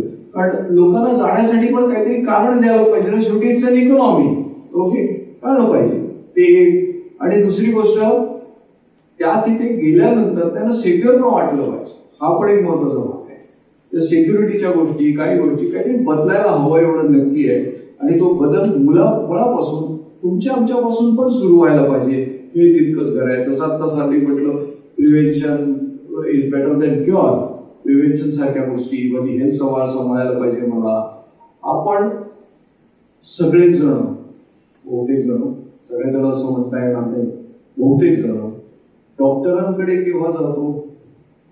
आजारी पडल्यावर. बरोबर बोलल्यावर. तुम्हाला असं वाटत नाही मला बसून this a negative way of thinking. म्हणजे पहिल्यांदा मी आजारी पडलं पाहिजे मग मी डॉक्टरांकडे जातो. मी आजारी पडू नये म्हणून डॉक्टरांकडे जायला काय हरकत आहे? Think of it. It's exactly opposite of what we are doing. अगदी विरुद्ध आहे. पण ह्या सगळ्याचा कुठेतरी बेसिक संबंध आहे ना. शेवटी हेल्थ, सगळ्यांनाच हेल्थ हवी आहे. कारण जसं म्हटलं सरांनी की तुमच्याकडे वेळ झाली, भरपूर काही आला, तुमची तब्येत चांगली पाहिजे, बरोबर आहे. मर्सिडीज विकत घेतली आणि नेमके पायल्स झाली, तो प्रॉब्लेम काय? विषय बदलतो ना खूप. कार्यक्रमाच्या शेवटाकडे येऊया. शेवटचा प्रश्न दोघांना असा की फ्युचर प्लॅन्स काय आहे तुमच्या दोघांचे, म्हणजे तुमचं लेखन पुढचं काय डोक्यात आहे? ते ग्रंथालयाला विचारावं, छापणार असतील तर लिहिणार, नाही तो उपयोग काय. पण नक्कीच लोकांना वेगवेगळ्या विषयांवर जागृत करणं हा माझा तरी पुढचा हे आहे. आणि हळूहळू ज्याप्रमाणे आपण म्हणतो विषय जे आहेत ते कदाचित थोडे बदलतील. मॅडम मी जीन्सवर पुस्तक लिहिलंय, जीन्सचा विषय लोकांना तेवढा माहीत नाही खरं सांगायला. तर अशा वेगवेगळ्या विषयांकडे आपल्याला, आणि जसं प्लुरॅलिटी, ओव्हरफ्लो आपण शब्द वापरू ना, तेवढ्या जीन्सवर जेव्हा 50 पुस्तकं येतील तेवढ्या जास्त लोकांपर्यंत पुस्तकं, हे खरं आहे. जसं डायबिटीसवर पुस्तकं जास्त आली, लोकांनी ती वाचली, तर त्याचा मेन फायदा जो असेल तो म्हणजे स्वतःच्या आजाराविषयी तुम्हाला माहिती असेल तर तुम्ही नक्कीच चांगली स्वतःची ट्रीटमेंट करा. बरोबर आहे की नाही? नक्की कबूल. त्या आजाराविषयी तुम्हाला माहिती पाहिजे. हा जो विषय आहे तर त्याला पब्लिक एज्युकेशन म्हणूया. पण पब्लिक एज्युकेशन मध्ये उभा राहून दिलेले लेक्चर नव्हे, ते पुस्तकं ही त्याच्यावरचं फार मोठी गोष्ट आहे. कारण डॉक्युमेंटेशन आहे आणि खूप वर्ष वाचता येतात, परत वाचता येतात. वर्तमानपत्राच्या लेखाला एकच दिवसाचं आयुष्य आहे, ते आयुष्यभर वाचण्यासारखी गोष्ट आहे. त्यामुळे येस, मला ते चालू ठेवायला आवडेल जोपर्यंत लिहिता येतं तोपर्यंत. मी सुरुवात केली त्यावेळी मी साधे लेख लिहायचो. आय यूज्ड टू राईट की अपेंडिसायटिस किंवा पित्ताशयातील खळगे किंवा असं माझ्या लक्षात आलं ते लिहिणं फार सोपं असतं. आम्ही जसं आपण एखादा आजार लिहितो त्याबद्दल लिहितो, त्याच्यानंतर मग मी थोड्याशा डिफिकल्ट टॉपिक्सवर गेले आणि मी त्याबद्दल विचार लिहिले. आता तुम्ही वाचत असाल तर मी सकाळमध्ये एक सिरियल लिहितोय श्वास विश्वासवर. त्याच्यामध्ये मी थोडेसे वेगळे प्रॉब्लेम्स घेतो आणि ते लिहितो. मला वाटतं याच्यामध्ये रेग्युलर आजाराबद्दल लिहिण्यापेक्षा त्या आजारामुळे माणसाच्या मनामध्ये काय प्रॉब्लेम्स येतात आणि त्याची काय उत्तरं येतील तर मला वाटतं की जसजसं आपण थोडा आपल्याला अंदाज येतो किंवा आपण मॅच्युअर होतो याच्यामध्ये, त्यावेळी आपण त्याच्या खोलात जाऊन त्याचं लिखाण करायला लागतो. आणि मला वाटतं हा सुद्धा आपल्या लेखन प्रवासाचा एक भाग असतो की ज्यावेळी पूर्वी म्हणजे कदाचित तुम्ही बसत, आय डोंट नो, मी सर्वात मला एक आवडणारं पुस्तक म्हणजे इरावती कर्वेंचं म्हणजे साधं महाभारत आहे. तुम्ही एक कृष्णाने त्याला चक्र देऊन शिशुपाला मारलं ही जी कथा आहे ती रोमांचकारक आहे. त्याच्या पुढे जाऊन इरावती कर्वेंच्या दृष्टिकोनातून असलेलं पुस्तक आणि त्यांनी महाभारताकडे बघितलेला जो विचार आहे तो किती खोलवर आहे. मला वाटतं आपण सुद्धा आपलं लेखन लिहिताना केवळ लोकांना माहिती देणं हा एक भाग झाला, पण माहितीच्या पलीकडे जाऊन त्यांना दिशा देणं, त्यांच्या मनाचे विचार बदलणं आणि त्याच्यातून खोलात जाऊन आपण ह्याच्यावर मला वाटतं आपण खोलात जाऊन विचार करायला पाहिजे. आणि मला वाटतं जसजसं आपण जास्तीत जास्त लिखाण करू त्यावेळी मला वाटतं आपण ह्या माणसाच्या हृदयाच्या जास्त जवळ जाऊन त्यांना जे खरे प्रॉब्लेम्स आहेत त्याच्याबद्दल जर आपण त्यांच्या जवळ जाऊ शकतो, मला वाटतं या लिखाण कलेचं आपण जास्त चीज केलं असेल. आणि आय थिंक ते आपण वापरून गेलं पाहिजे असं मला वाटतं. एक शेवटचा प्रश्न दोघांनाही. मेडिकल प्रोफेशन हे 24 तास चालणारं प्रोफेशन आहे. स्ट्रेस खूप असतो, कामाचा ताण खूप असतो. तर स्ट्रेस बस्टर्स म्हणून तुम्ही काय करता? छंद आहेत का कुठले ते जोपासता? सुपेसरांचे छंद मला माहिती आहेत, ते मी सांगणारच आहे. किंवा काय पुस्तक चक्क पुस्तक लिहिणं आणि कधी कधी पुस्तक वाचता असतं मी टेन्शन मध्ये. मुद्दे नक्कीच प्रत्येकाला छंद आहे. मला वाचनाचं प्रचंड आणि मला गझला प्रचंड आवडतात. त्यामुळे त्यांच्याकडून पहिल्या गझलाची पुस्तकं मी घेऊन येतो. प्रत्येकाचा आपापले विश्व असतं. मला इर्षाद म्हणणं इर्षाद नाही खूपच असते. गझला फार सॉलिड असतात. नानिवडेकर म्हणून एक कोकणातले कवी आहेत, त्यांचं तर फार अशा गजला व्हॉट्सअपवर चालतात आमच्या. तर त्यांनी ते एकदम मस्त होतं. मी कुठे म्हणालो परी मिळावी, मी कुठे म्हणालो परी मिळावी, फक्त ती जराशी वरी मिळावी. असं पण असतं, त्याच्या लक्षात येतं. कधी कधी मजा येते, कधी आणखी काहीतरी विचार करायला लागतो. कधी कधी आपल्याला, म्हणजे माझीच एक छोटीशी सांगतो, शहाण्या माझ्या वेदना कधी डोळ्यामधून वाहिल्या नाहीत. शहाण्या माझ्या वेदना कधी डोळ्यामधून वाहिल्या नाहीत. पापण्यावाल्या झाल्या खऱ्या, पण फारशा कोणी पाहिल्या नाही. मुद्दा काय आहे की आपल्याला जे आवडतं ते करावं, हा जो छंद आला. मला यांच्यासारखे फार मोठे मोठे छंद नाही आहेत, ते सांभाळायचा थोडासा प्रयत्न असतो नॉर्मली. आणि मला एक छंद मात्र खूप आहे, खूप लोकांच्या शिव्या खातो. स्ट्रेस हा प्रत्येकाला असतोच. म्हणजे इनफॅक्ट आम्ही या नवीन आमच्या करिक्युलम मध्ये आम्ही एक फिड्युशियरी ड्युटी म्हणून एक केस स्टडीज टाकलाय. म्हणजे आम्ही या विद्यार्थ्यांना शिकवतो की बाबा तू सकाळपासून रात्रभर काम करतोयस 1 वाजेपर्यंत. स्टडी आहे म्हणजे पब्लिश, आम्ही त्या एक प्लॅटफॉर्म मधला स्टडी की 1 वाजेपर्यंत तू काम करतो. आता 1 वाजता तू थकला आणि 2:30 वाजता तुझ्या हॉस्पिटलमध्ये अजून एक पेशंट आला आणि त्याला ऑपरेशनची गरज आहे. What will you do? Will you refuse that patient, will you take that patient? अशा प्रकारचे जे प्रॉब्लेम असतात त्याला काय उत्तर आहे, याची लोकांनी स्वतःची एक प्रकारच्या मर्यादा किंवा एक प्रकारची ड्युटी तयार करायला पाहिजे की ओके बाबा असं असेल तर ते नाही सेंडिंग शब्द आहे, फक्त त्याची जाताना चांगली काळजी मी घेईन. जर मी आय थिंक की I am not capable of doing all this, तसा तुमचा स्ट्रेस तुम्ही स्वतःहूनही कमी करायची तुमची तयारी आहे. पण मला वाटतं आपल्या आयुष्यामध्ये जर तुम्हाला लहानपणापासून किंवा कुठल्याही काळामध्ये साहित्य, कला, संगीत, मित्र, चर्चा याच्यामध्ये जर तुम्ही तुमच्या विश्वाच्या पलीकडे एक विश्व निर्माण करू शकलात सर्जरीचं. कारण तुम्हाला एक सिंपल गोष्ट सांगतो. माझा एक मित्र होता, चांगला मित्र होता, तो ICU इन्चार्ज होता. एकदा मी त्याला सहज विचारलं की बाबा तुझ्या समोर तुझे आमच्या कुठल्याही MICU तुम्ही जर बघितलं असेल तर तिथे एक 20 ते 30% मॉर्टॅलिटी असते. आणि म्हणजे तुमच्याकडे जर 40 बेडचं MIC असेल तर त्यापैकी 40 पेशंटपैकी 10 पेशंट तरी एक्सपायर होणार आहे, त्याची तुम्हाला कल्पना. ती येतातच इतके वाईट. आता तुम्ही तुमच्या पेशंट बरोबर एवढा लगाव करता. तर आता आम्ही सर्जरी आहे, सर्जरीचा माझा आपण सगळं आपण त्याच्यावर लावून सगळे कष्ट करून चालू. तो जर पेशंट एक्सपायर झाला तर त्याचा तणाव तुम्हाला येतोच किंवा मग त्याच्यातून कसं बाहेर यायचं हा एक कुठल्याही सर्जन किंवा डॉक्टरकडे असलेला प्रश्न असतो की तुम्ही पेशंटच्या जवळ आला की त्यातून कसं बाहेर यायचं. How do get detached from that emotion. मग त्याच्यासाठी तुम्हाला बऱ्याच वेळा विचार असा करायला लागतो की okay can I have invest my mind into something which is also equally engaging for me. आणि मग त्याच्यासाठी तुम्हाला म्हणा एखादं असं शास्त्र पाहिजे की जे अमर्याद तुम्हाला आव्हानं देऊ शकतं. म्हणजे सापशिडीचा खेळ कसा आहे, एका विशिष्ट वेळेनंतर त्याचं आव्हान संपतं. त्यातली सत्ती लावणीचं आव्हान काही वेळानंतर संपतं तुमचं आयुष्यात. पण क्लासिकल म्युझिक आहे, क्लासिकल म्युझिक मधलं आव्हान हे आयुष्यामध्ये कधी संपतं. तुम्ही कुठल्याही क्षेत्रात जा, किती उंच जा, त्याच्यापेक्षा पुढे उंच क्षेत्र आहे. फोटोग्राफी म्हणा किंवा एखादे तुमचे काही छंद असे असतात की असे छंद तुम्ही एखादे तरी घ्यावे की जिथे तुमची आव्हानं संपत. आणि मेडिकल सुद्धा एक असं शास्त्र आहे की जिथे आव्हानं संपत नाही.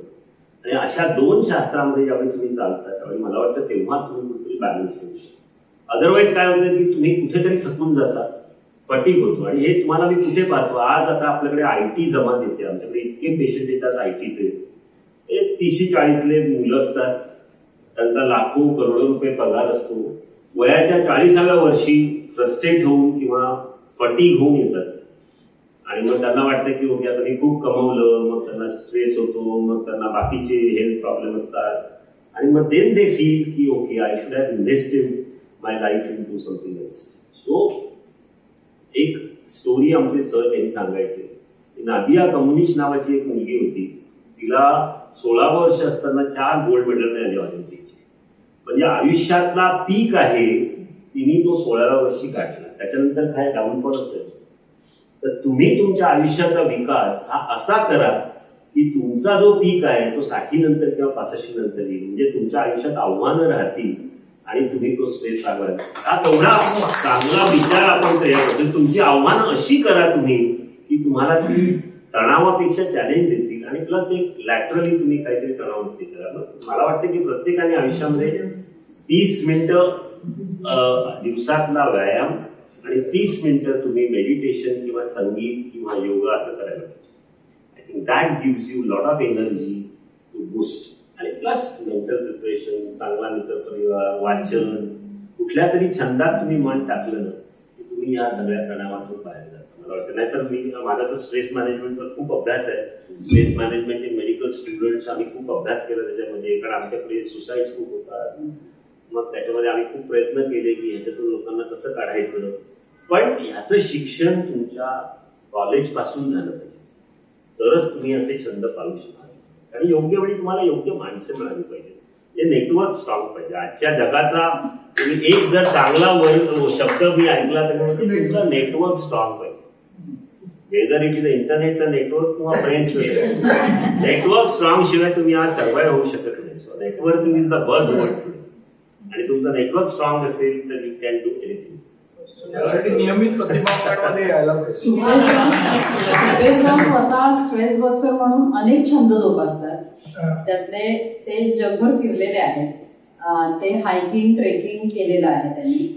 त्यांना फोटोग्राफीचा छंद आहे. कार्यक्रम सुरू होण्याआधी आपण इकडे स्लाइड्स बघत होतो, ते त्यांनी स्वतः काढलेले फोटो होते. तुम्हाला सगळ्यांना माहिती असेल, एरियल फोटोग्राफी करणारे गोपाळ बोधे आपल्याकडे होते. त्यांच्याबरोबर सरांनी फोटोग्राफी केलेली आहे. त्यांच्या ग्रुपमध्ये अधिक शिरोडकर होते, जे वकील होते. त्यांच्याबरोबर फोटोग्राफी केलेली आहे. सर स्वतः संगीत शिकत होते, शिकतायत. आणि आपण त्यांना आता कार्यक्रमाच्या शेवटी त्याची झलक दाखवायला सांगणारच आहोत. ते पेटी शिकलेले आहेत वाजवायला, संगीत म्हणजे गायन शिकलेले आहेत. तर अशा अनेक गोष्टी, म्हणजे वाचन लेखन हे तर आहेच, तर अशा अनेक गोष्टी सर जोपासतायत.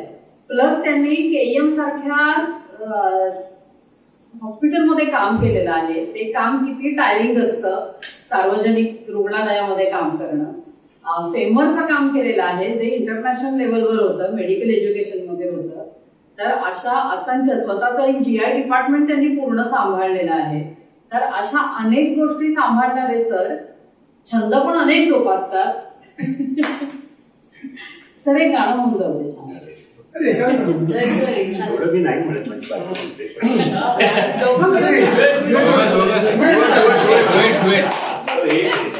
स्वाती मांडली. सर मला थोडी विनंती करायची आहे. थोडासा 2 मिनिटं वेळ घेतो. चांगली चर्चा झाली होती.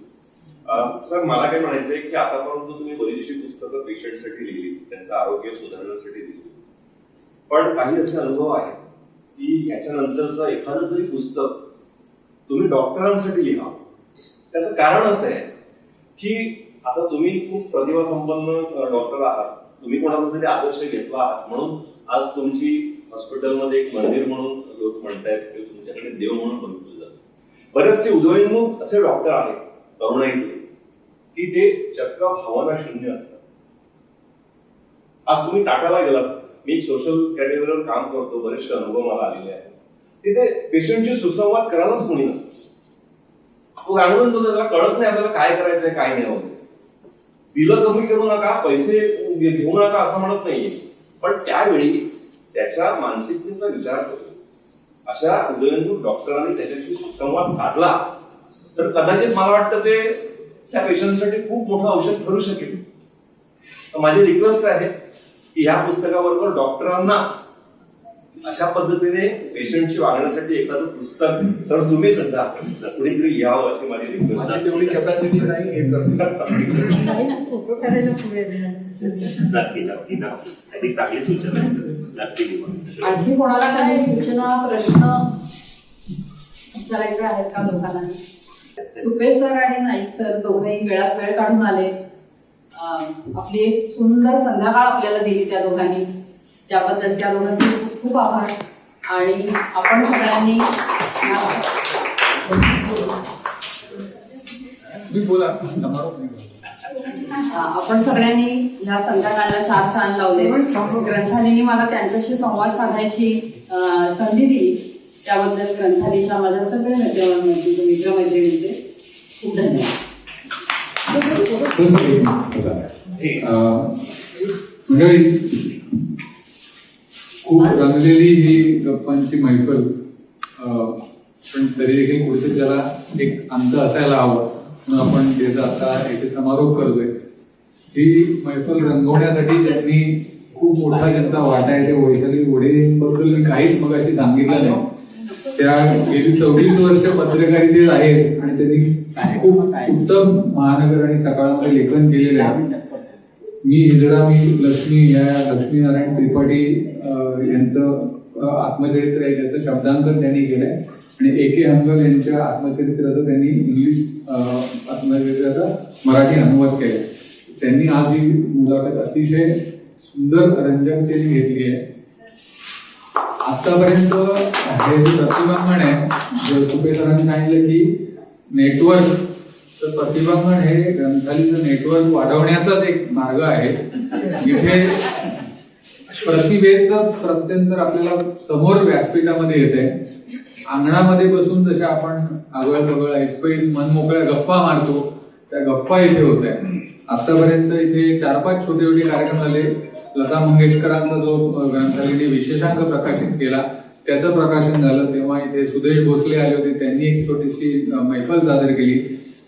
केदार हार्डीकर नावाचे अमेरिकेतले एक सिलिकॉन व्हॅलीतले मोठे तंत्रज्ञ आहेत, ते उत्तम कविता करतात मराठीमध्ये, त्यांच्याशी गप्पांचा एक कार्यक्रम झाला. त्यानंतर आशुतोष कोतवाल नावाचे खूप प्रसिद्ध सायंटिस्ट, ज्यांनी स्वित्झर्लंडमध्ये जो हजारो शास्त्रज्ञ असलेला जो प्रकल्प चालू आहे, लार्ज हायड्रोजन कोल्ड्रॉन याचा नावाचा होतो, त्याच्यात त्यांचा मोठा वाटा आहे. त्यांच्याशी अप्पान देशपांडेंनी गप्पा मारल्या, तो कार्यक्रम झाला. नंतर कॉर्पोरेट दिंडी हे माधव जोशींनी लिहिलेल्या पुस्तकाच्या 2ऱ्या आवृत्तीचं प्रकाशन इथे झालं. त्यानिमित्त चंद्रशेखर नेनेंनी त्यांची मुलाखत घेतली. आणि नुकतीच बाउन्सर हे पुस्तक रवी मांजरेकर यांनी लिहिलंय, त्यांची मुलाखत ABP माझाचे विजय साळवी यांनी घेतली. असे वेगवेगळे कार्यक्रम इथे झाले. आणि उद्या इथे कॅप्टन सचिन गोगटे हे खूप आगळं व्यक्तिमत्व आहे. 120 पेक्षा जास्त देश फिरलेले कॅडेट नंबर 3450 हे ग्रंथालयाने त्यांचं पुस्तक प्रकाशित केलंय. 120 पेक्षा जास्ती देश फिरलेले आणि आपल्या तज्ञतेमुळे हजारो कंपन्या त्यांना बोलवत असतात मार्गदर्शन करण्यासाठी. असे मर्चंट नेव्हीचे कॅप्टन आहेत, त्यांची आणि त्यांच्या पत्नीची मुलाखत उद्या इथे प्रल्हाद जाधव घेणार आहे. तर हे सगळं नेटवर्क ज्यांच्यामुळे घडतंय ते आमचे सुरेश गांगणांनी हे घडवलेलं आहे, चुकीचा गैरसमज आहे. मी थोडं तुमचा वेळ घेणार आहे. गांगलांनी ते घडवलं आणि सुदेशनी ते बहरवलं. या वास्तूत आम्ही काय काय करणार आहोत मी तुम्हाला सांगतो. इथे आम्ही काही कार्यक्रम करणार आहोत. आमच्यावर काही संस्था सहभागी होणार आहेत. त्यातली एक मोठी संस्था म्हणजे NCP. इथे 16 तारखेला नसीरुद्दीन शाह त्याचं नाटकाचं वाचन करत आहे. पण तो काही आम्ही ठराविक मंडळीला बोलवलेलं आहे. अजून आम्ही जाहीर केलं ना, त्याच्यामुळे तुम्हाला बोलवणार नाही. पण एकदा जाहीर झालं की तुम्हाला आम्ही सगळ्यांना नक्की इथे बोलवू. आविष्काराबरोबर आम्ही इथे काही कार्यक्रम करू. दरवेळा इथे आम्ही 4 वर्कशॉप घेणार आहोत. एक विज्ञानातलं असेल, शिक्षणातलं असेल, नाटकातलं असेल, सिनेमातलं असे महिन्याभरात 4-5 इथे वर्कशॉप होती. स्मिता दाता काही वर्कशॉप घेतली किंवा डॉक्टर सुधीर नाईक आहेत, त्यांना आम्ही काही वर्कशॉप हे घ्यायला जाणार आहोत. 2 मुलाखतींचे कार्यक्रम दरमहा होते. असे इथे आम्ही कार्यक्रम राबवणार आहोत. जसं आमचं ग्रंथालयाचं YouTube चॅनल आहे ग्रंथालय वॉच म्हणून, तसं इथे त्याची मुलाखत झाली किंवा जे कार्यक्रम झाले ते तुम्हाला सगळे विनामूल्य प्रतिबांगणच्या YouTube चॅनलवरती बघायला मिळते. कायमस्वरूपी जगभरातली माणसं होती. मी आता नुकती जे काही मंडळी इथे आहे तेवढ्यानी ती मुलाखत ऐकली नसेल तर जगभरातली मंडळी ही मुलाखत पाहतील. दुसरं जसं ग्रंथालयाने YouTube चॅनल काढलं ग्रंथालय वॉच, तसंच तर आम्ही ऑडिओ काही बुक्स काढणार आहोत. त्याला आम्ही नाव दिलेलं आहे ग्रंथालय लिसन. त्यातनं तुम्हाला चांगलं ऐकायला मिळेल. आम्ही बारकोड देऊ, त्यातनं तुम्हाला चांगलं पुस्तक ऐकायला मिळते. आणि याचं सगळं लॉन्चिंग जे आहे जे आम्ही 4 आता ऑडिओ बुक केलेली आहे ते मी आता अमेरिकेत जेव्हा जाणार आहे अधिवेशनाला तिथे त्याचं आम्ही लॉन्चिंग करू आणि 4 ऑडिओ बुक ग्रंथालयाची ऐकायला तुम्हाला मिळू शकतील. ग्रंथालय 1983 पासून अमेरिकेत अधिवेशनाला जाते. म्हणजे जसं मी 74 पासून साहित्य संमेलन जातो आणि सगळे सलग 47 अधिवेशन मी अटेंड केलेली आहे, असं माझं आत्ताचं एक 15वं अधिवेशन आहे. तिथे मी काय काय करणार आहे ग्रंथालय म्हणून. तर आता आम्ही नुकतंच बहुरूपीय नावाचं पुस्तक काढलं अशोक सराफांचं. त्याच्या 75 छायाचित्रांचं आम्ही तिथे एक्झिबिशन काढलं. त्याच्यावरती आम्ही चित्रफित तयार केली ती तिथे आम्ही दाखवायला सगळ्यांना घेऊन पडलो. पार्लेट ती शताब्दी वर्ष त्यांचं होतं, त्यानिमित्ताने ते काही कार्यक्रम केले, त्यांनी पुस्तक काढलं, तेही आम्ही तिथे सगळी मांडणार आहोत. ती पुस्तकं आणि त्यांनी केलेल्या कार्यक्रमांचं मांडणी तिथे आम्ही करू. 23 सप्टेंबरला ऑस्ट्रेलियाला अधिवेशन होणार आहे. तिथे आम्हाला निमंत्रण आलं की ग्रंथालयात अमेरिकेत दरवर्षी अधिवेशनाला जाते, तर तुम्ही ऑस्ट्रेलियाला येत जा. 23 सप्टेंबरला हे सगळं जे आम्ही केलं ते आम्ही ऑस्ट्रेलियात घेऊन जाणार आहोत. ग्रंथालय काय करते आहे, 2.5 वर्षाचा आम्ही असा प्लॅन आखलेला आहे. ग्रंथालय 50शी आम्ही साजरी करेल. मग पुढचा टप्पा कसा असावा सगळ्या मंडळींना आम्ही एकत्र घेऊन ठरवू आणि पुढचा टप्पा आमचा सुरू राहील. धन्यवाद. ती काय करते त्याच्या ग्रंथाली काय करते म्हणून हे पुस्तक काढायला हरकत नाही. आणि दुसरं म्हणजे की काही लोक आपण वी ऑल ब्रीथ एअर, मला वाटतं सुदेश ब्रीथ्स बुक्स असं एक माझं एक स्पष्ट मत आहे. आणि ते इट विल बी कॉल्ड ग्रंथालय ग्लोबल. ऑस्ट्रेलियाला जातो.